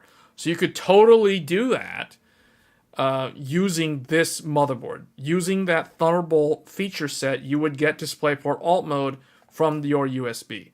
So that is actually the full implementation of the actual Intel controller on this Threadripper motherboard. It sounds kind of weird for people that are tuning in and they're hearing me talk about an AMD motherboard with a Ryzen Threadripper processor, and we're using an Intel Thunderbolt control. It's basically Intel teaming up with AMD and Gigabyte to bring you USB 4 40 gigabit USB speeds off of this Threadripper platform. That is really nice to see. So you get 10 gigabit LAN and you get dual 40 gigabit USB 4. That is very nice to see on this platform, in addition to Wi-Fi 7 and, you know, all your USB stuff. So right now, out of all the motherboards, this one is kind of the best one that I've seen so far, out of the three that I've actually looked at.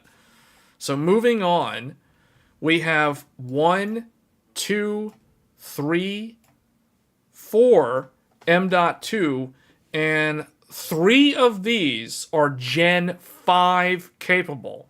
The fourth one is going to be Gen 4 through the chipset. We'll talk about that here in a little bit.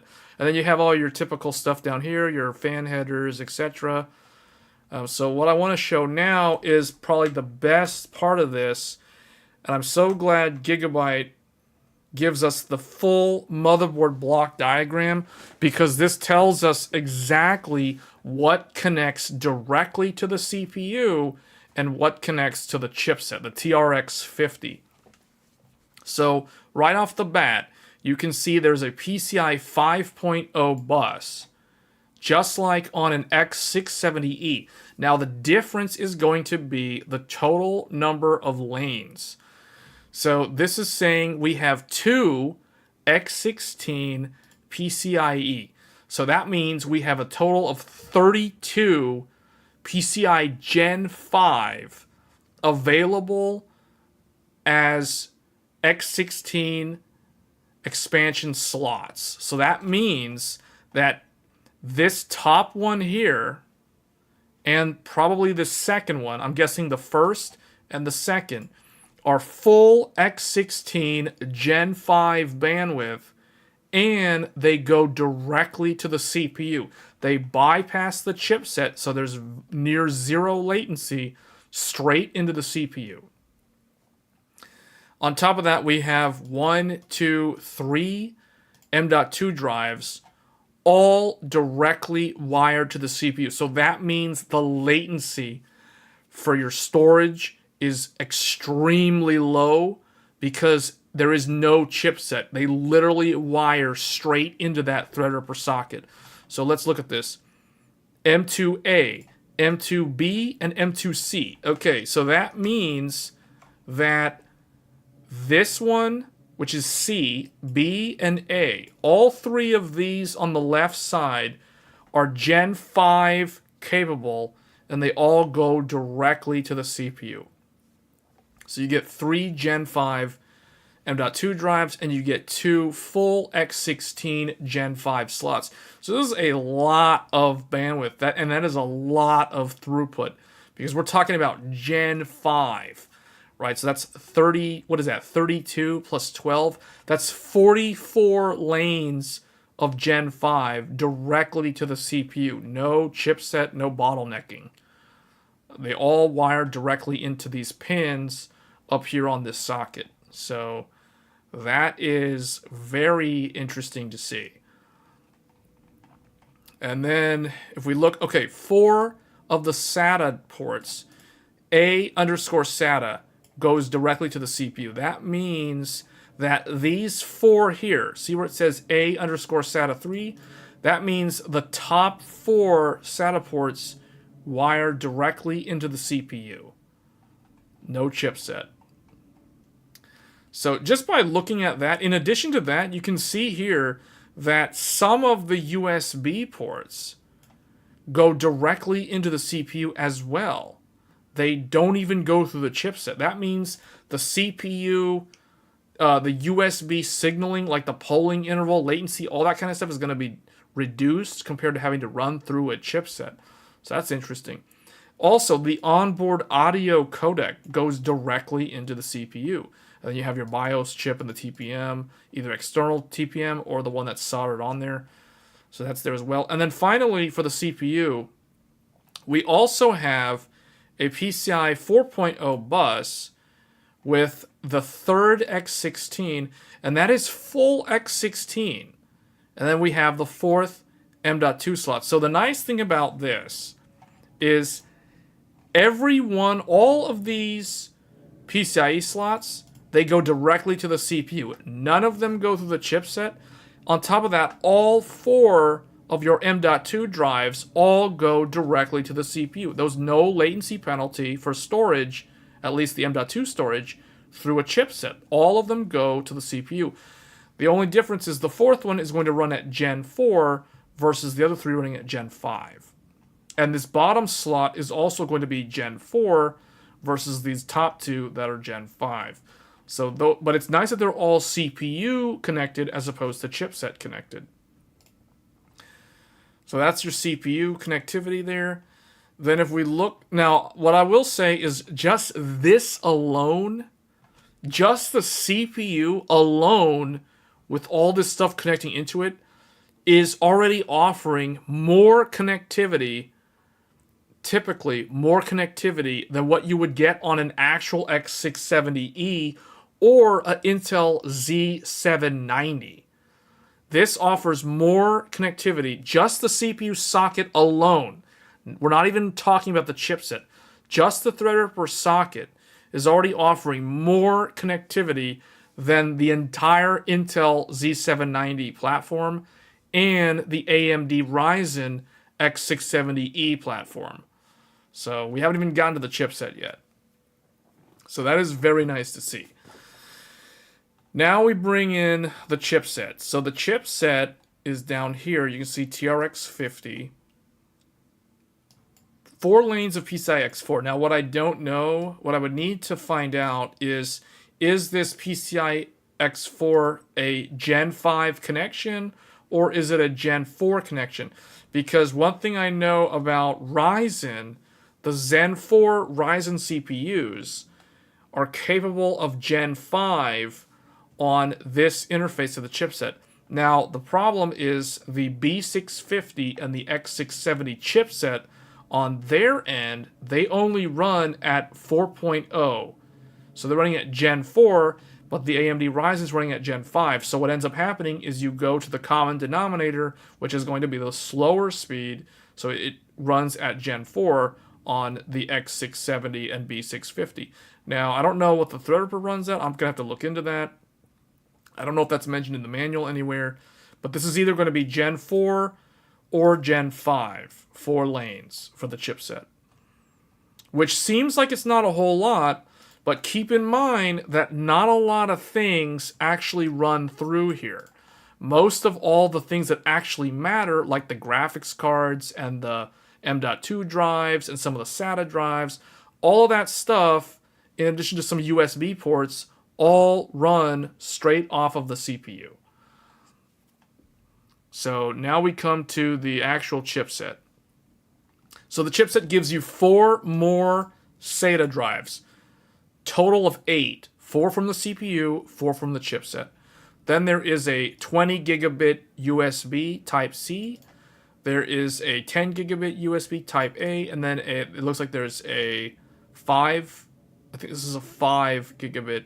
There's 2 5 gigabit USB. That's probably going to be Type-A. Then there is a PCI 4.0 bus, and the only purpose of this 4.0 bus is the networking.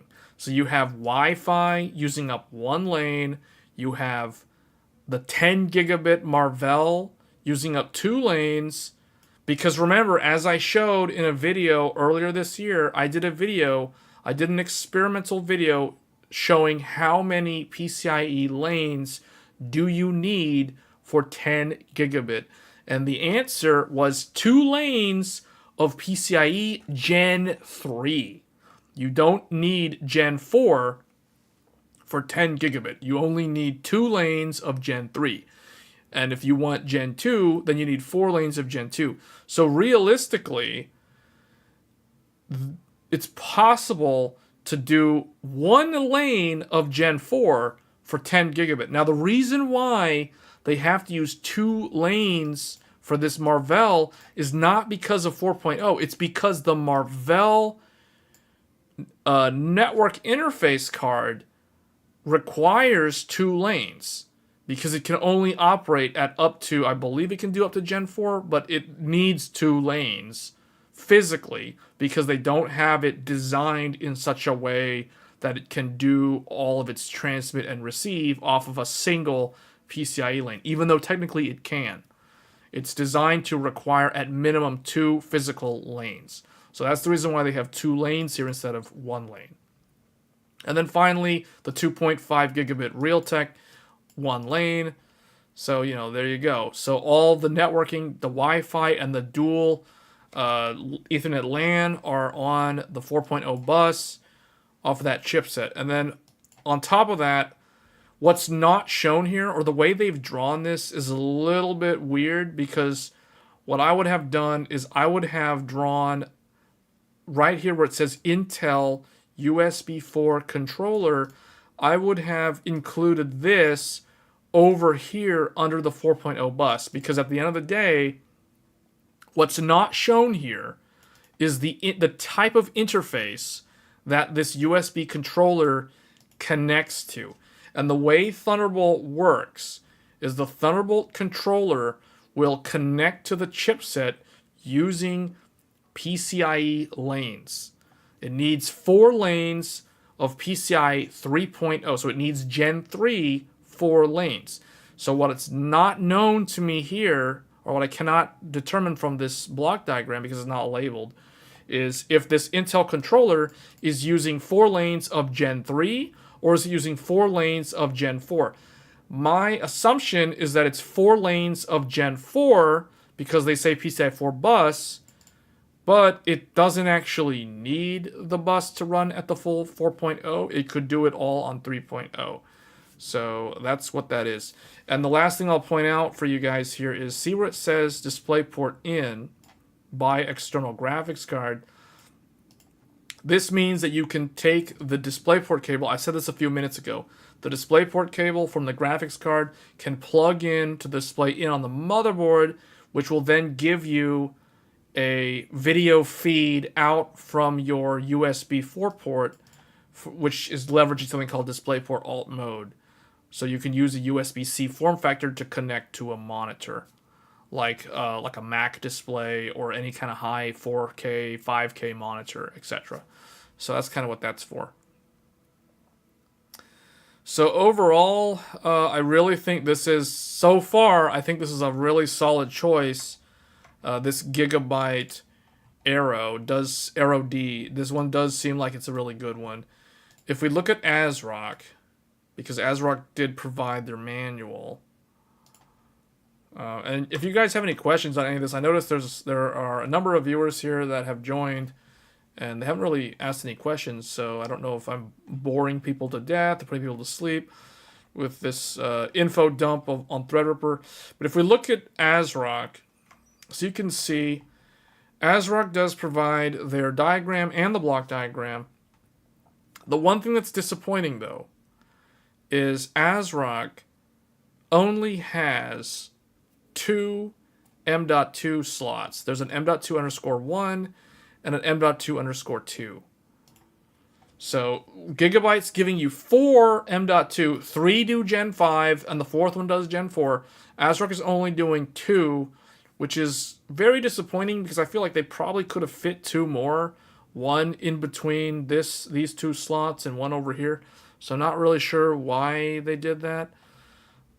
It's kind of a missed opportunity. The other thing that I don't see is I don't see a Thunderbolt header anywhere. So you can't add Thunderbolt to this motherboard as far as I can tell. And in the professional space, especially for the kind of the market segment that I feel like Threadripper is meant to go in, it's kind of a missed opportunity not seeing at least the option to add Thunderbolt, considering you can add Thunderbolt to a lot of ASRock AMD motherboards, which is really strange. So I don't know if there's going to be a newer revision or if there's going to be a higher end motherboard from ASRock that includes all that stuff, but I feel like it's a missed opportunity. If we go look at, yeah, they don't mention it anywhere. And then if we look at the back, there's no USB 4. And that's a dead giveaway that there's no Thunderbolt controller. So definitely a missed opportunity for ASRock. Now if we look at their block diagram, they do it a little bit differently. Some people like this style. Others prefer the Gigabyte style. But if we look at this diagram here, you know, they chose different channels to activate for the memory. Gigabyte chose A, B, C, and D. ASRock chose A, C, G, and E. So I don't know if Gigabyte is masking the naming to make it easier for the end user. So who knows? Maybe Gigabyte is actually A, C, G, E, but they rename, you know, CGE to BCD to make it easier for the end user. Because remember, guys, Threadripper supports, the socket supports up to 8 channels of memory. But if you want 8 channels, you have to step up to the, I think it's the WRX80 or something. You have to step up to the higher end motherboard, which is like super expensive. So, and realistically, 4-channel, quad channel is traditionally what the high-end desktop market used. So I think 4 channels is fine for most people. It's still double the amount of channels that you get on like Ryzen or Intel. So it doesn't really matter what the channels are. It's just, it's worth pointing out that the reason why ASRock has A, C, G, E instead of A, B, C, D is because there are 8 channels, but they chose to wire physically 4 of the channels, and these are the ones that they chose. B, D, and what is it? A, B, C, D, E, F, and F are missing because they're not actually physically connected. They're capable of being there, but they're not using them. And then you see we've got some interesting choices here for the PCIe. So they're doing, all of them go to the CPU, X16, X16, and then an X8. But those are your Gen 5. Then there's a Gen 5, I don't know what this is, MCI 01, I don't know what this is. And then there's Gen 4 X4, Gen 4 X8, and then they have,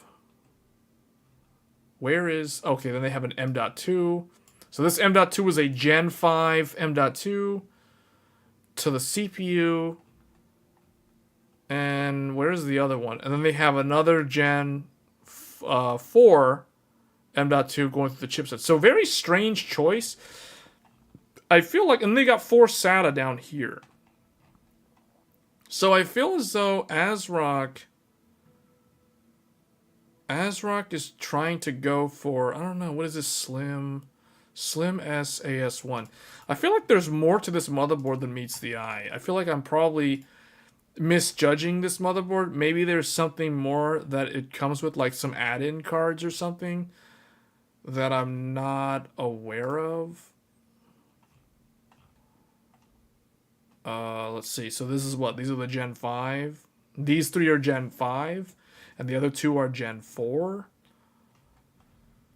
There's your blazing M.2. Remember what I said? If you hear the word blazing from ASRock, it means Gen 5. If you hear the word hyper, it means Gen 4.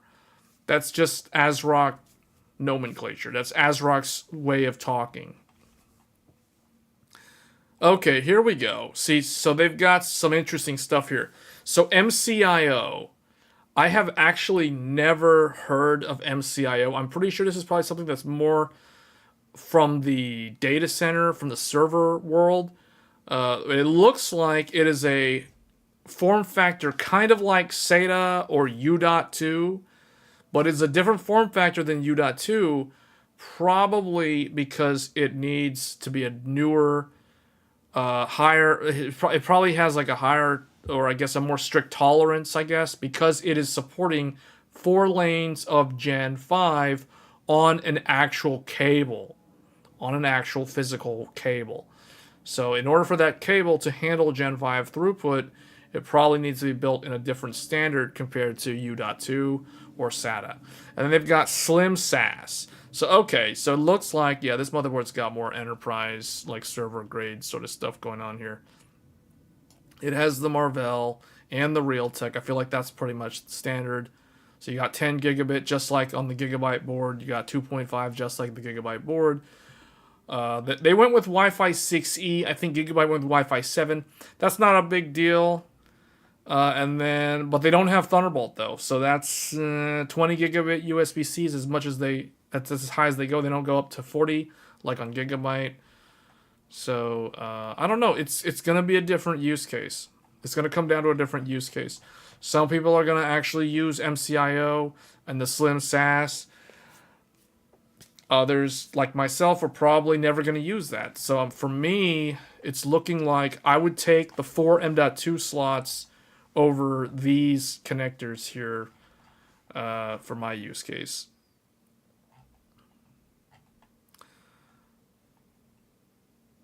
Yeah, the other thing, too, that's going to make this kind of a really expensive platform in general is you have to pair it up with RDIMM. You have to use registered ECC DDR5, which is not going to be cheap. So this whole platform is going to be extremely expensive for the average user. So I can only really see a handful of people actually consider upgrading to this. Probably the only people that this makes sense is those that are on Threadripper 3000, or people who are on really old Threadripper, like, 2950X or first gen Threadripper, or people who are still on Intel Skylake X. That's kind of who these are for. I guess whatever Intel had for HEDT for a while that was like Xeon based or something, maybe they would consider this. This is definitely going to be faster, and it definitely has way more cores and threads in terms of the CPU selection, but yeah. And then Asus doesn't really have any, I can't read any documentation on it other than the marketing material. The Asus one is actually kind of disappointing though, because it doesn't really seem like it includes a whole lot. It's got the antenna. It has like things like I don't know what this is for. Like it's a microphone to help train the BIOS for the fan profile. But who is going to do that if they're running this as a production workstation? You know what I mean? Like, it's kind of weird. Rubber for M.2. Like, what? Okay, anyway. Yeah, I'm not sure about the Asus one. I'll have to watch a review or something to figure out how this one's supposed to work. Or at least wait for them to update their manual, because they don't really have any info on theirs.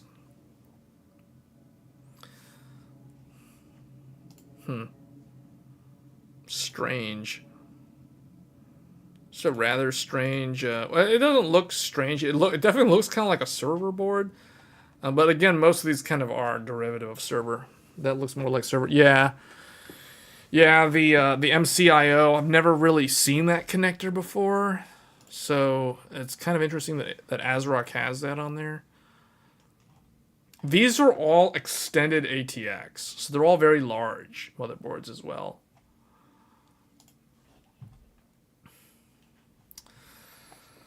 So what do you guys think? Do you think this is the sort of thing that you would consider upgrading to? Is it way too expensive? Or if someone just wants to play games, then they should completely skip this. This is not really for gaming. The same way an H100 is not for gaming, but this is like a whole different thing. But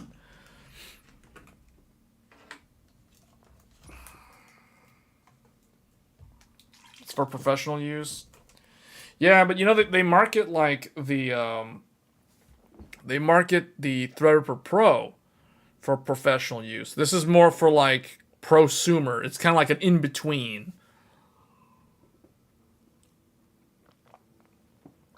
The cool thing about this is this gives you enough.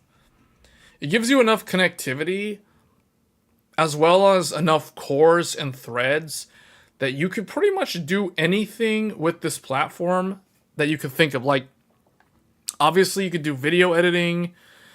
You could do AI. You could do generative AI. It has enough lanes for multiple GPUs. You could run a lot of virtual machines. So like VMs off of VMware. You can do all kinds of virtualization. You can do like virtual firewall, some kind of virtual security appliance or whatever. You know, you can do like a lot of stuff with this platform that you would struggle to do with a consumer, like a typical Ryzen or a regular Intel Core. You know, those wouldn't really have the right dedicated hardware. Like, I guess maybe the Ryzen 9, like the 7950X could probably do a lot of what I just said. And the Intel i9 also, because it also does have 32 threads. So, but E-cores are not really the same. The problem with Intel is not all cores are created equally. So you got to watch out for some of the caveats there with the big little core architecture. So the nice thing about Threadripper is like you don't have to worry about that. You don't have to worry if your application or your operating system is going to assign work to the wrong type of core or thread. You know, everything's just going to all be the same. It's all uniform. Every core has simultaneous multi-threading. So if I say I have 24 cores, that means I have 48 threads. You know, it's not like, oh, I have a 24-core processor, but it's only 32 threads. There's none of that. So, and then you have quad-channel memory. So it's good. It's really, really high-end. It's what I call true high-end. It's great for workshop learning center and for the pro on a budget. Yeah, I can see that actually. Like a pro on a budget. Yeah, this makes sense. But you know, this would also make a great, like, this is an excellent all-rounder, although realistically, I think a Ryzen 9 and even an Intel i9 are also really good all-rounders because they could pretty much do. There's only a few use cases where the Threadripper can do something that an Intel or a Ryzen cannot. That would probably be running like a ton of VMs or something like that, or like some kind of scenario where you actually need a lot of PCIe bandwidth. Yeah, this offers that, and the other two platforms cannot deliver on that. If I get a Threadripper system, will I see any frame rate improvement in 4K gaming? Probably not. No, it's like I was saying earlier, like for gaming, it's not going to be any different from your typical AMD and Intel current generation. This is going to be Zen 4 based, but I think this might support Zen 5 based Threadripper, but I don't expect to see any of that until, like more than a year from now. Maybe like 2025 would be like Zen 5 Threadripper, assuming they actually do that. Because that was one of the things, that was Linus's big criticism recently about Threadripper, was that everybody was praising AMD on the Ryzen desktop because AM4 has such a long lifespan and had so many CPUs that were backwards compatible with the older motherboards. Threadripper wasn't the same. Like Threadripper, you had first gen and second gen Threadripper on one socket. Then you had 3000 series, the Zen 2 based Threadripper on its own socket. And I think that was when like Linus got Threadripper for his staff, for his creators or his editors, and they were thinking that they'd be able to upgrade to a Zen 3 based Threadripper, and that never happened because AMD basically left HEDT and only launched 5000 series on a different socket and it was only through OEM, so you couldn't build one yourself until like they kind of reversed that. But then you couldn't like install a 5000 series Threadripper in a 3000 series motherboard. So it was kind of like, well, it's cool that Ryzen has all this upgradability, but Threadripper doesn't actually have the same level of upgradability. It's like no different from Intel. So that was kind of a disappointment. So we don't know how it's going to play out. Like it could end up doing that as well. Because if you think about it, Threadripper is from a server market in terms of what this is. So it's definitely a different kind of market segment. It's a different beast. It's a completely different thing from Ryzen. Threadripper is more long-term, so I won't see them keeping the socket. Yeah, and they typically don't do that for the enterprise and the data center. So it kind of makes sense that you wouldn't expect them to get multiple. But who knows? Maybe they will. Maybe they'll take that feedback for what it's worth and maybe do Zen 5 Threadripper on the same motherboard, same socket. I mean, that would be nice to see. Because the platform is extremely expensive, right? But the CPU is still the most expensive thing. So if you can upgrade the CPU and keep the same motherboard, it does save like 30% of the cost probably. You reuse the same motherboard, same memory. But I think this is going to be a really good platform. And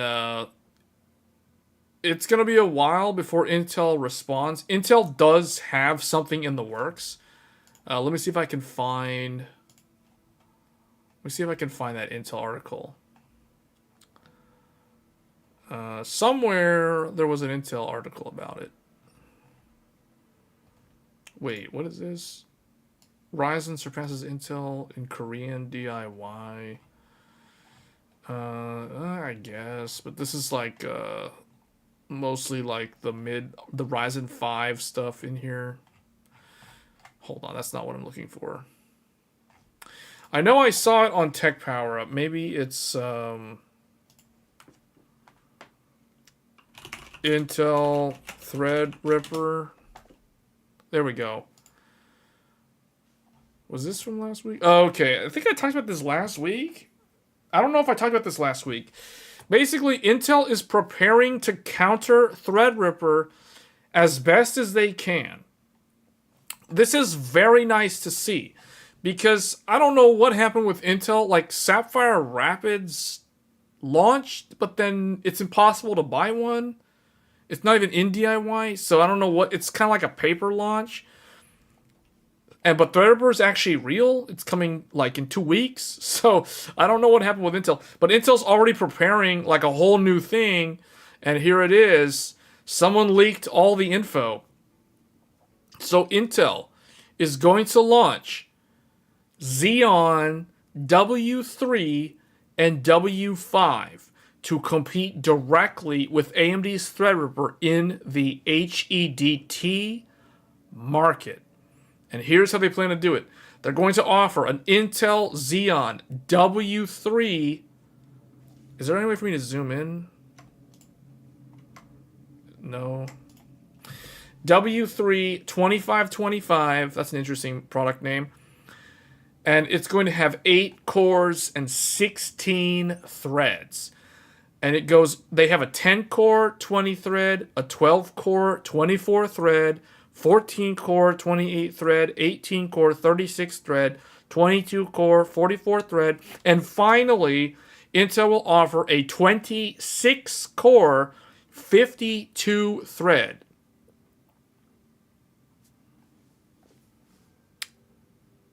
Control++? No, that doesn't help. Control++? That's making the thing behind it larger. It doesn't make the image larger. But basically, Intel is coming back to HEDT with starting at 8-core, 16-thread, up to 26-core, 52-thread.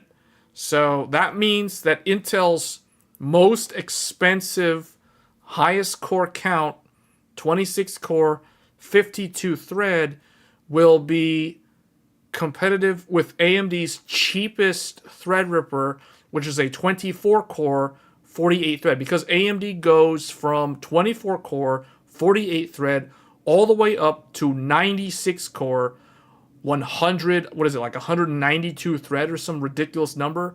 So I don't think they're going to compete like directly with each other, because looking at this, it's clear to me that Intel doesn't have the core and thread count to match Threadripper. Threadripper just has way too many threads and way too many cores. Like, think about it. The lowest end Threadripper, here, let's bring this out. I think the article says it, but let me find a, let's find like Threadripper.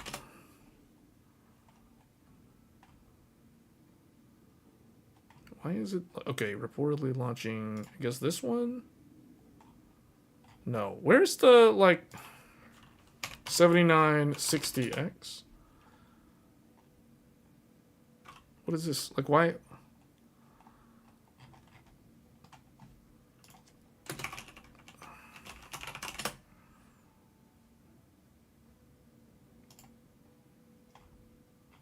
How come I can't find that article? There was like a really good article on Threadripper, and now it's like Tech Power Up's search engine doesn't know what I'm looking for. They need to add like some kind of AI thing.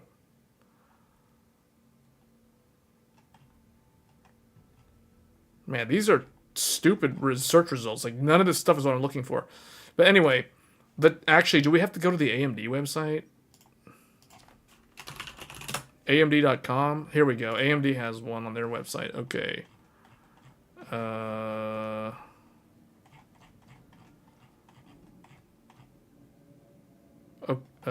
That's not what I was looking for. Here it is. Okay, look. Check this out. So, look. HEDT has 3 CPUs. 24, 48, 32, 64, or 64, 128. Now that already, like, the fact that Intel goes up to 26, that means Intel's most expensive option is probably going to be price competitive with AMD's cheapest option. You use Bing that way when I'm frustrated. I expect it. Hey, actually, Microsoft introduced Copilot for Bing. So Microsoft actually has the AI thing built in now. Oh, Nero was saying first search result?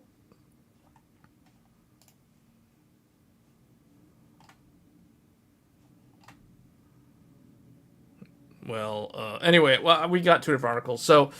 So going back to this, you guys can see. So Intel does 26 core, 52 thread, and it's the highest core count they offer. The Xeon W7 2595X. Hey, it's Beatles. And then we've got this right here. So I don't know, it'll be interesting. I don't think Intel stuff is coming out until next year though. So, because this is kind of a leak. This was a leak. But the Intel, I guess they're just going to call them Xeon. That's weird, because Xeon is basically competitive with Epic. So this is basically a server CPU. They're literally taking a server CPU that doesn't have a lot of cores. By server standards, it's not a lot of cores.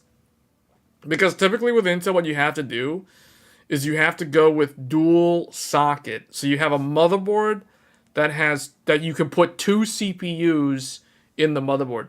Who knows? Maybe Intel might do like an HEDT dual socket. I can't really see them doing that realistically, but I'm just saying hypothetically, Intel could be competitive with AMD if they went with dual socket. Because if they did dual socket, they could get up to 104 threads, which means they could come close to AMD's second fastest or second highest core count, which would be like 64 or, yeah, well, no, it'd be like the highest one, right? Like 64, yeah, 64 core, 128 thread.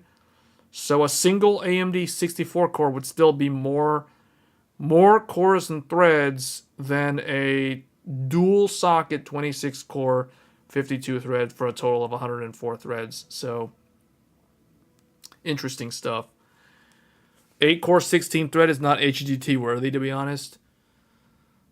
Well, see, this is like Kaby Lake X all over again. You know what I'm saying? Like, the Xeon W3, which is a nice way of saying it's like an i3, W3 2525, 8-core, 16 thread, that reminds me of the Kaby Lake X on, do you guys remember X290, was it X299? I'm pretty sure it was X299. X299 Skylake X back in the day was competing with Threadripper, and they launched Kaby Lake X, the i7 7740X or some weird number. I forgot the number. Yeah, that was kind of like this. It was like a low core, low thread on an HEDT motherboard. That's exactly what this is. Because you guys see this 8-core, 16 thread. This thing only has the same amount of cores as a 7800X3D. But it's gonna require you to buy a $1,000 motherboard. So it's like you gotta spend like $1,000 on a motherboard just to get an 8-core 16-thread CPU. So yeah, I don't really know who that's for. It kind of defeats the purpose. But you know, you got a lot of PCIe lanes per core, I guess. if that means anything. I don't It's the PCIe lanes and their connectivity also matter. Yeah, that's the thing, right? That's what I'm saying. Like, you're gonna get a lot of PCIe lanes for each core of that 8-core. So there's that, but I don't know what it's actually gonna be for. If you don't have the cores to use big RAM, doesn't make sense. Yeah, that's the thing. Yeah. The only one that makes sense is, just by looking at this, the only ones that make sense are probably the 22-core and the 26-core. Those are the only ones. You know why? Because, okay, here's the thing that is funny or ironic about the 24-core or the 22-core, 44-thread. Intel markets the i9 14900K and also 13900K. Intel markets this CPU as a 24-core 32-thread. 24-core 32-thread. Now, not all cores are created equally. They've got big, they've got little. They've got 8 big, they've got 16 little. So and the little ones can't do SMT, aka hyperthreading. They can only do one thing at a time. They're not big enough to do 2 things at a time. So they're not big boy cores.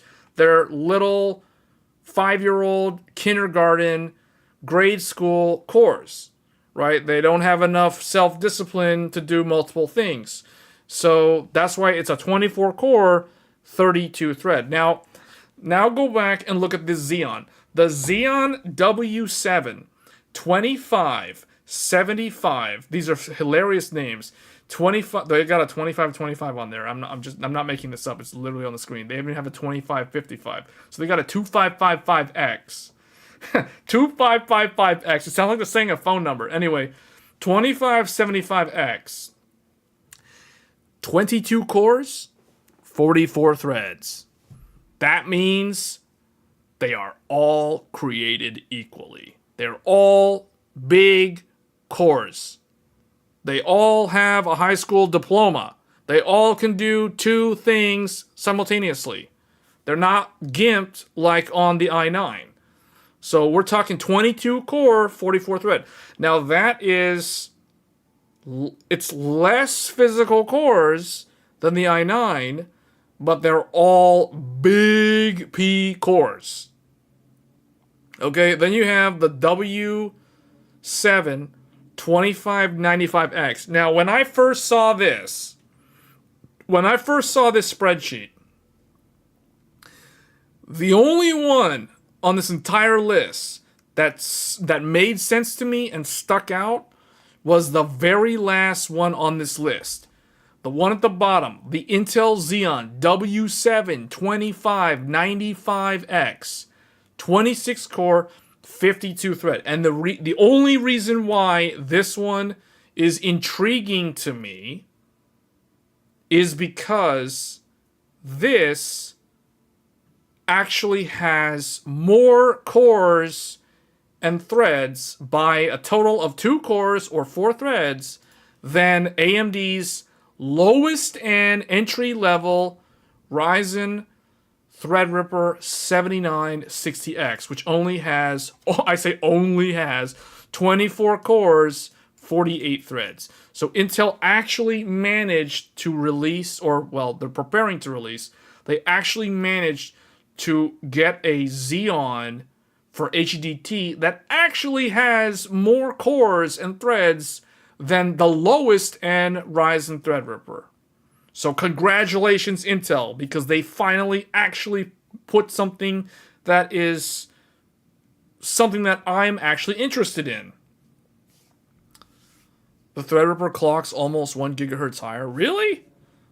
Up to 5.3. What was the Intel? 4.8. Oh yeah, you're right. You know what's weird?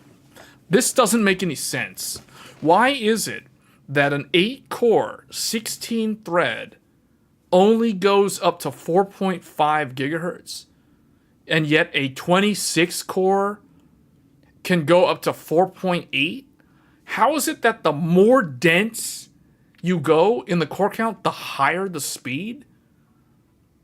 That doesn't make any sense. To me, the 8-core should be able to go to like 5 gigahertz or 5.2 or something. You know, because this is like, think about it. It's literally like, look, that thing is literally just one of these without the E-cores. All they did was turn off the E-cores. Well, they don't even have the E-cores. The silicon isn't even there. It's just an 8-core 16-thread. Why can't that thing go to like 5.6, 5.8? I don't know. Although if you look at the TDP, one thing where Intel's doing better than AMD, oh, it actually does zoom in. AMD or Intel has a lot lower TDP, right? Like this 8-core only does 175 watts.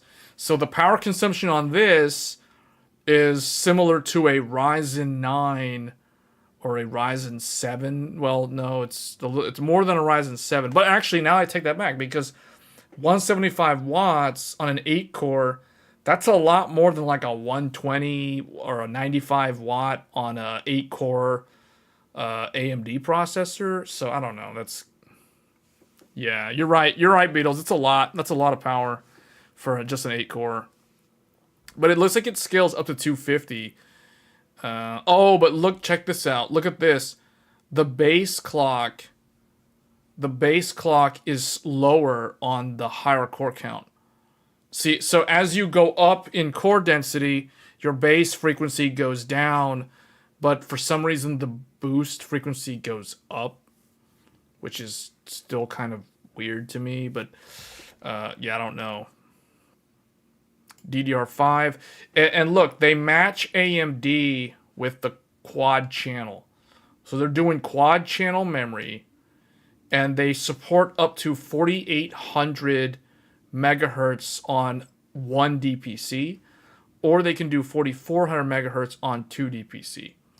So that's pretty much the same. I think the AMD one is, let's see, is there like a way to see... Is there like a way to see the actual, like, the full specs or something? The AMD one I know is basically the same. AMD claims it can do 5200 megahertz. It's 52. It was in the Gigabyte motherboard manual right here. DDR5 52 or 48. So the AMD one's a little bit faster on the RAM, but I don't know. Knowing what I know about Intel underreports typically what you can do. So if they say 48, you can probably do 6400. I say probably. It depends. Now, the thing that I want to point out to you guys, remember, do you guys know what these cores are? Just so you guys know, this is Intel 4th Gen Sapphire Rapids based. So that means that these are a bunch of P cores, And do you know what type of P cores these are? Does anybody? I'll tell you what it is. I want to see if anybody in the chat. Here's the trivia. Here's the pop quiz of the stream. Which core does these Intel CPUs use? Let's see if you guys know. What type of core? We know they're P cores. What type of core? What generation? What generation of the Intel consumer desktop are these CPUs derivative of? Beetle says 12. Anybody else want to dispute that? By 12, he means Alder Lake, 12th generation.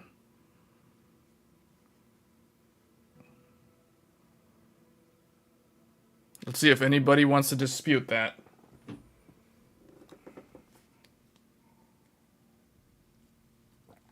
Let's sing 11th gen. You're not that deep into that side of the hardware. Okay, so I guess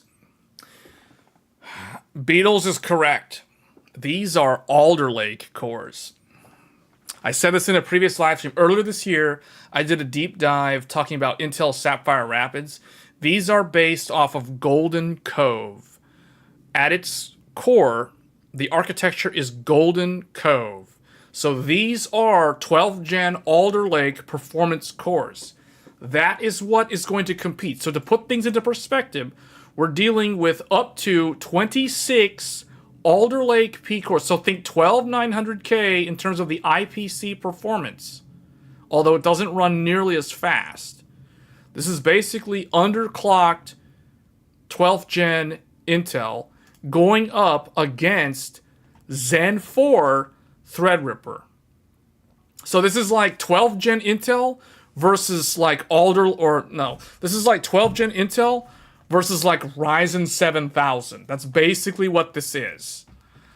So, realistically, in terms of performance, Zen 4 is actually not that much faster than Alder Lake. Alder Lake is slower in general, but not by a whole lot.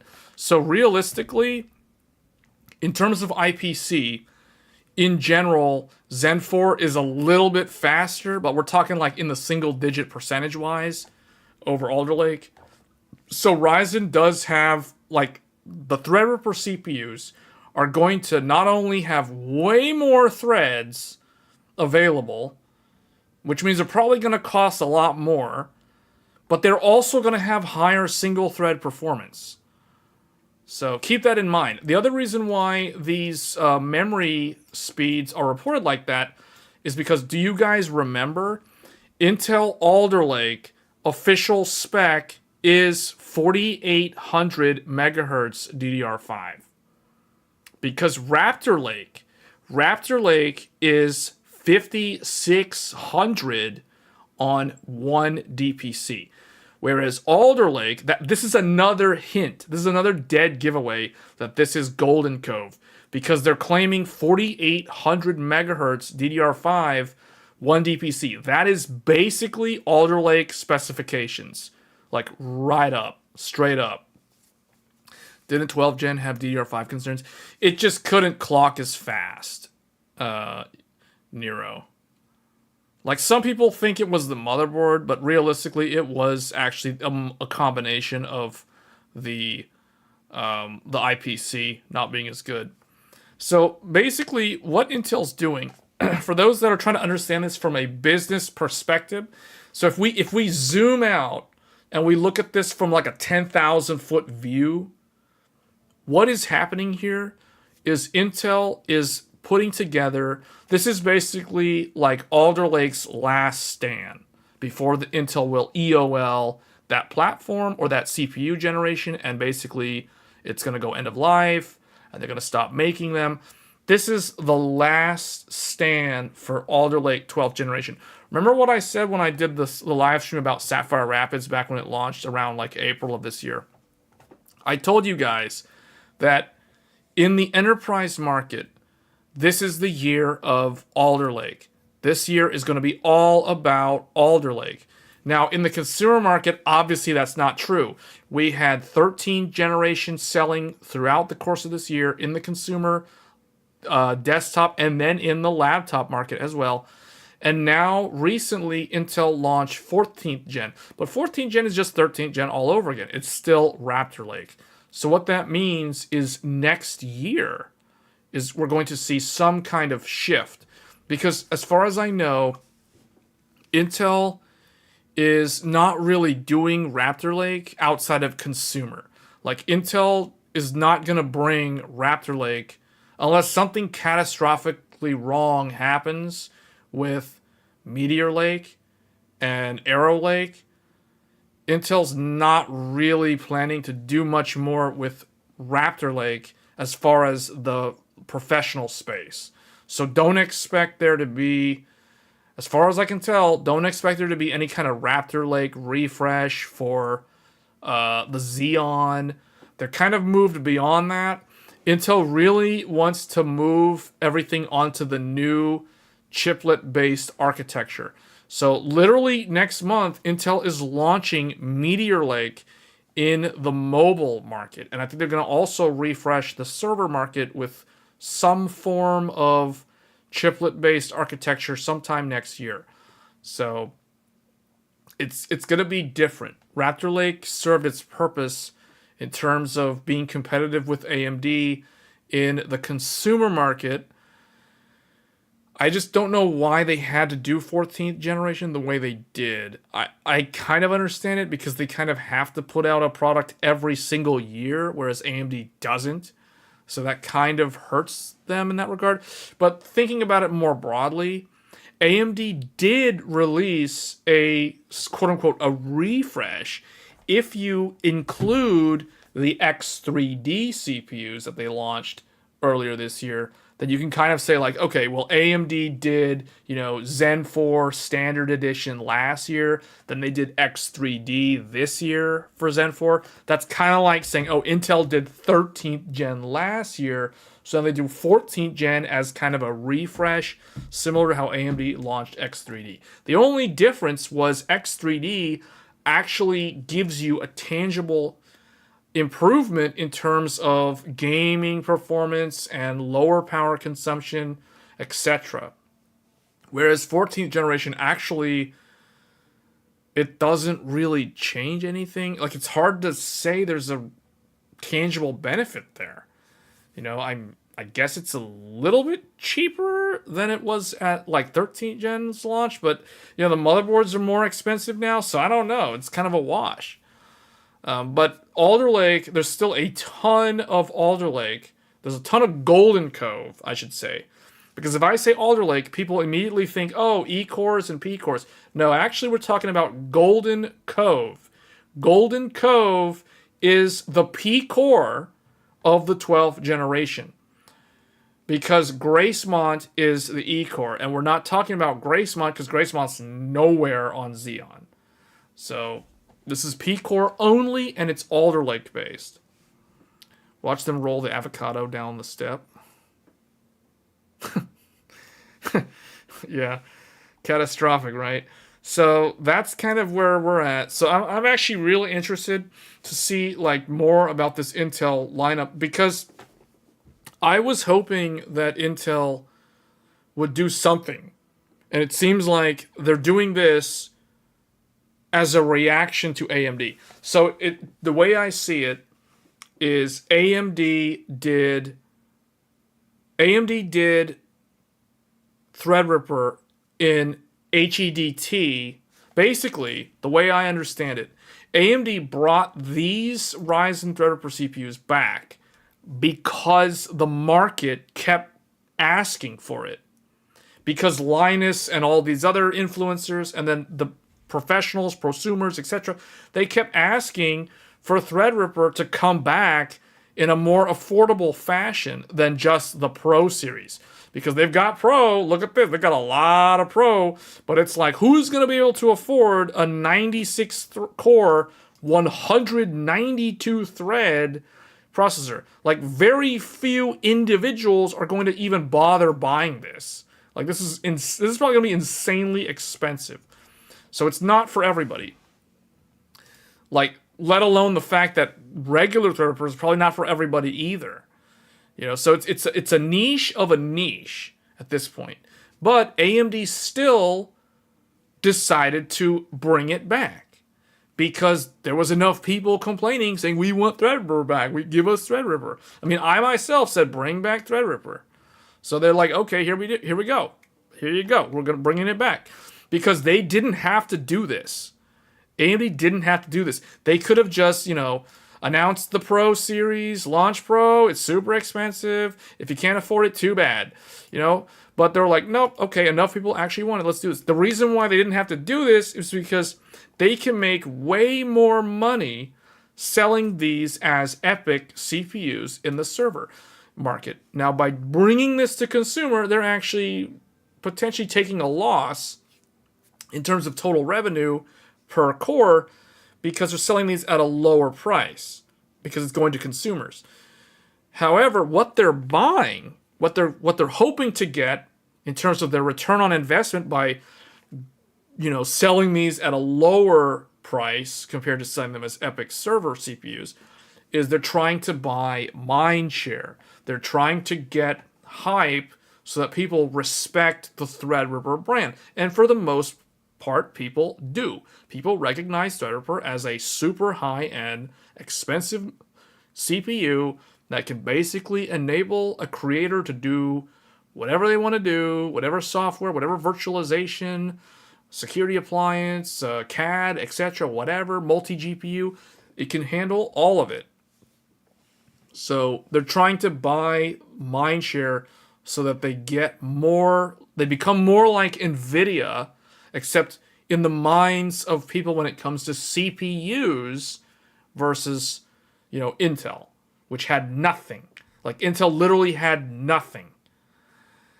So what I see is Intel is launching this. They've basically like scrambled and grabbed all their Alder Lake stuff and like, hey, come on, let's put some Xeons in there. They got something going for the consumer. We got to do something. This is what they came up with. I mean, I'm not saying it's a bad solution. It's just going to be interesting because I don't know what Intel's going to price these at because AMD's got basically what, 24, 32, and 64. Intel has all those other ones, but only the 26 core and the 22 core matter.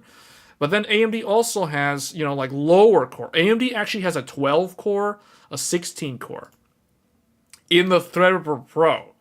I don't know who's going to buy these for the exact same reason. I don't know who's going to buy the Intel Xeons that are only like 8 cores or 10 cores. 8 core, 10 core Xeon is so, like, it feels so 2018. You know what I'm saying? So it's like, I don't know. But I'm interested to see how this is going to play out going into next year. If I had to tell you guys what I'm actually looking into getting in the future, if I actually do get AMD or Intel for HEDT, the only Intel one that is interesting to me, as I said earlier, is the 26 core, 52 thread, but it depends on what that's going to, like how much it's going to cost, and then like what the motherboard layouts are going to be like, and what the motherboard is going to cost. And then the only one from AMD that actually looks interesting to me is the cheapest one, the 24 core, 48 thread. Because I don't plan on, like, I would never bother to get like a 16 core or a 12 core. Why would I do that when I have a 16 core on Ryzen right now? Like that doesn't really do anything. So for me, the only option realistically is like 24 core. Maybe 32, but I don't really think I'm ever going to use 32 core 64 thread, and this is probably going to be way too expensive. So 24 core is really the only one that makes sense to me. Hey Jonathan, sometimes you just need memory or PCI bandwidth. The CPU is almost irrelevant, but a bit silly as a general computer. Sort of, but the thing is, if you're buying a platform that offers you so much connectivity, so much expansion slots, like PCIe, to me, it doesn't make sense to have such a low core count CPU because you could do a lot with virtualization. You can run a lot of VMs. You could do pass-through, so you could do GPU pass-through. You could have multiple GPUs, and you could divvy up your cores in such a way for different virtual machines. So I feel like the cores are really, there's two things, right? Like obviously there's the PCIe lanes on the motherboard, but the CPU cores also matter because why even buy into this platform, right? Like what would somebody do with all those PCIe lanes, but they only have like an 8-core CPU? What will they actually do with that?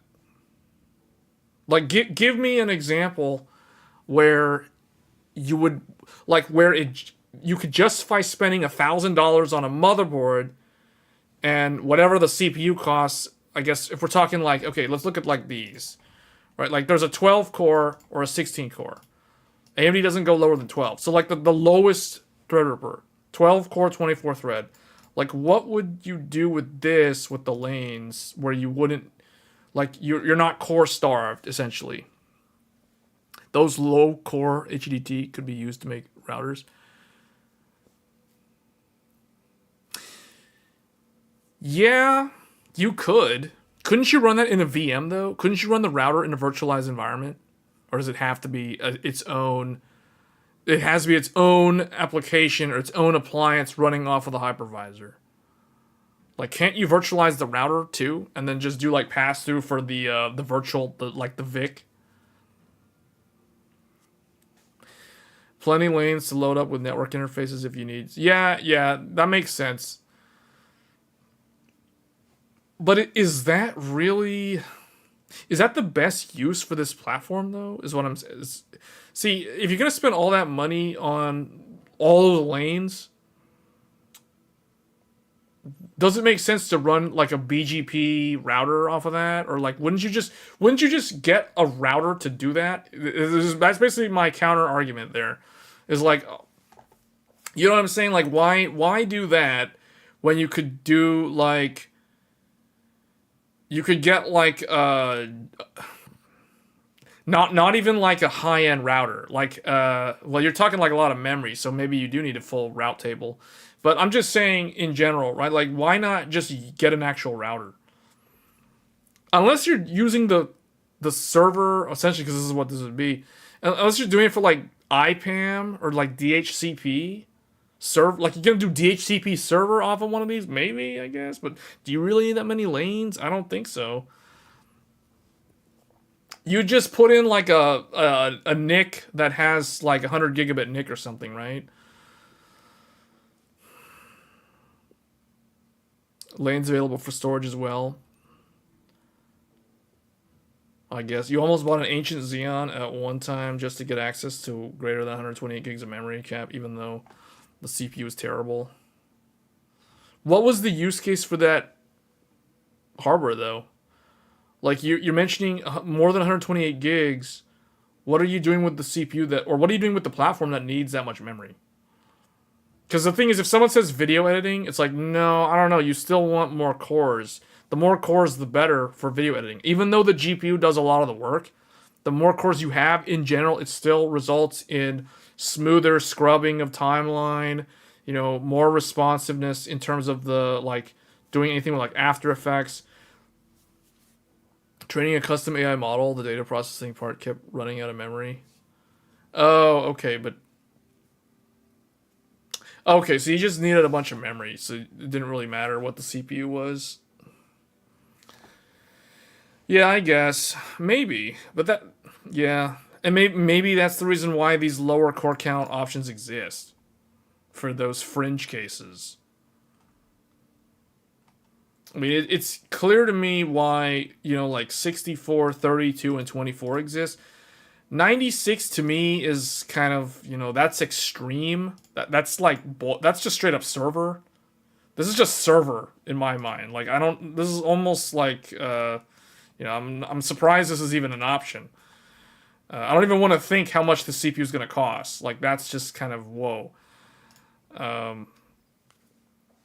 But I guess maybe that's why 12 and 16 exist. The problem is they only offer 12 and 16 in the Pro lineup. So these are the more expensive. You know, Pro is the one that has your remote manageability and the security stuff. That's more what the Pro does. The regular one doesn't do that. Unfortunately, the regular one doesn't have the 16 core. I was hoping the regular one would have 16, but I guess it's like if you want 16, you get Pro or you get a Ryzen 9. So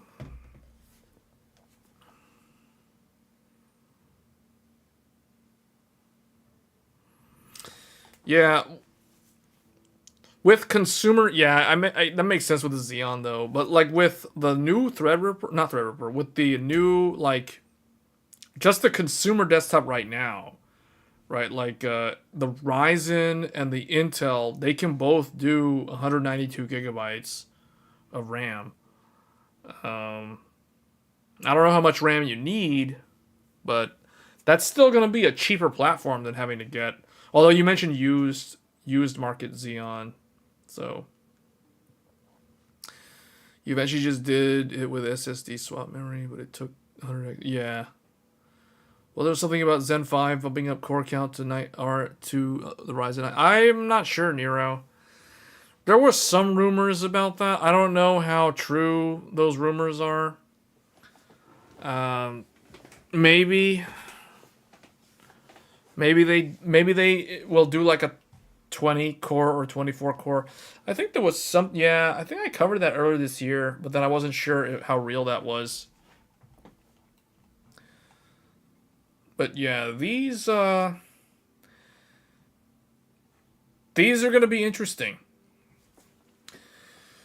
because I have an old Threadripper that I don't use right now. Well, I mean, I have it. I just don't use it on a daily basis. So I've got a 2950X, which is a 16 core, 32 thread, Zen Plus based Threadripper. And that was the first 16 core, 32 thread that I have ever owned. So to me, you know, as someone who uses a lot of cores and threads, now I don't do a lot with like AI model training and that sort of thing. That's something I might look into though, because I've been interested in that. I did a little bit of kind of digging on Linux and looking at generative AI on Linux. I haven't done really much with Windows other than Stable Diffusion. But yeah, I don't know. The point is, the Threadripper platform enables you to go off and do all these things, right? You're like Jonathan's mentioning, you know, memory limitations and overcoming those by going to an older Xeon system. Yeah, the newer platform can do all of that as well, especially because we just mentioned right here that Micron's bringing out 128 gigabyte DIMMs. This is kind of fake news right here about the 8000. Yeah, they're going to eventually have 8000, but not right now. But you know, this is good. 128 gigabyte DIMM. So two sticks of memory in a Threadripper, that's already 256. And you can populate 4 of those. So that's good. And this is RDIMM. This is the type of memory that has this is the ECC, the registered DIMM that has to go in the TRX50 motherboard. So it'll be interesting to see how all this pans out. I can't wait to see like reviews of this platform when it comes out. We haven't had a high-end desktop platform that's new. The last time we had one was 2019. It was like, what is that, like 4 years ago? It's been 4 years. It's been 4 years since reviewers did a review on a high-end desktop. Keep that in mind. Because Threadripper 5000 was pro only, and nobody talked about it except I think Wendell did like a couple of videos on it. But he did it like way after it launched. So, and it was OEM only for a long time. So, and it's insanely expensive. So, yeah.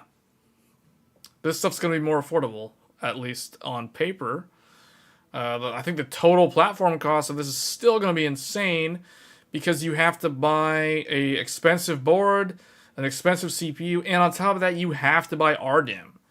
It requires RDIMM. You cannot use UDIMM DDR5 with the Threadripper series. And that might actually be, now that I think about it, that might be a way for Intel to be competitive, because Intel might support, it doesn't say it anywhere, but if Intel can support UDIMM instead of RDIMM, then that might give them something that some people might be willing to compromise on, just because they can save money on the RAM.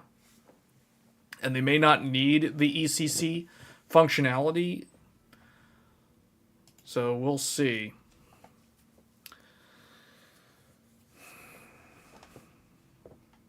Anyway, guys, I think that's pretty much all I had for this live stream.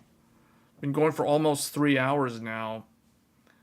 So, but this was a good discussion. I actually find it more interesting when we discuss CPU platforms as opposed to talking about GPUs all the time. I know a lot of people talk about GPUs. A lot of tech channels do a lot of content on GPUs. I feel like that's the easiest thing to talk about, but you know, there's not a lot of discussions on CPU, and we got a new HEDT on the horizon here. So anyway, this was an AV1 encoded stream using a 7900 XTX, and YouTube is complaining about the bandwidth being, the bitrate being so low. It's like, this is not enough bandwidth, but people aren't complaining about the image quality being blurry or anything, so I guess AV1's doing its thing. GPU talk only goes so far when there are few options. Well, I don't know. There's a lot of GPU options right now. Like, there's so many. Not only is there, like, the RTX 40 and the AMD 7000, the Radeon 7000 series, there's also the last gen. There's still a ton of 30 series, and there's still a lot of RDNA 2 out in the market. So, I don't know. Maybe there's going to be some insane Black Friday deals like the ones last year for RDNA 2.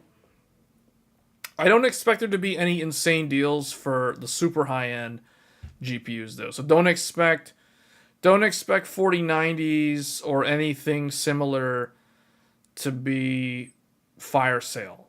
That's not going to happen. It's totally not going to happen. There may be some fire sales for last gen, though, like 3060, 6700 XT, 6750 XT, etc. Like those type of GPUs.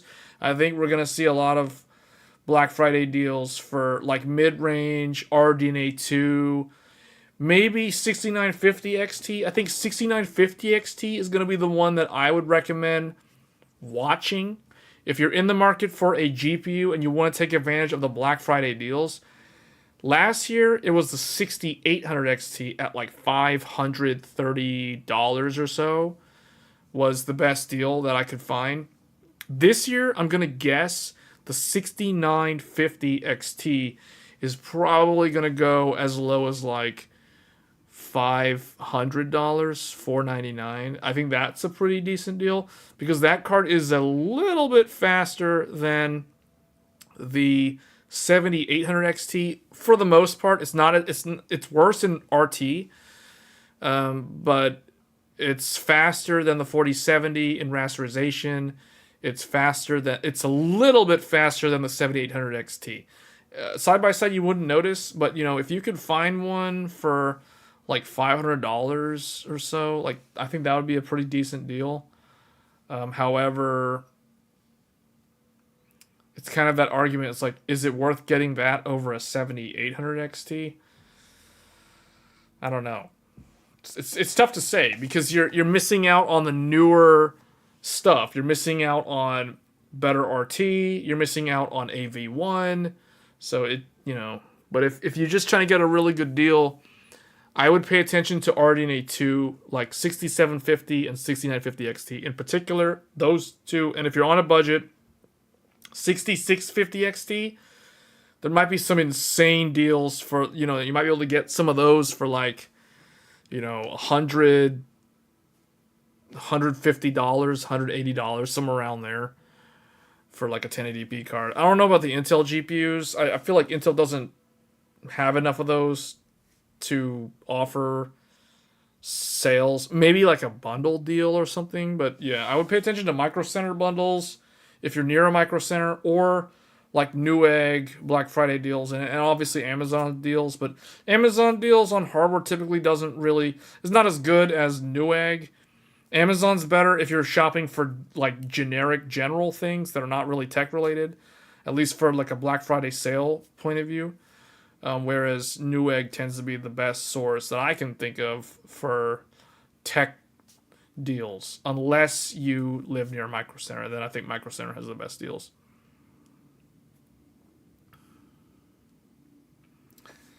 So anyway, guys, with that being said, I'm probably going to go ahead and end the stream. Once again, thank you all for watching, and I will catch you guys in the next one. Thanks.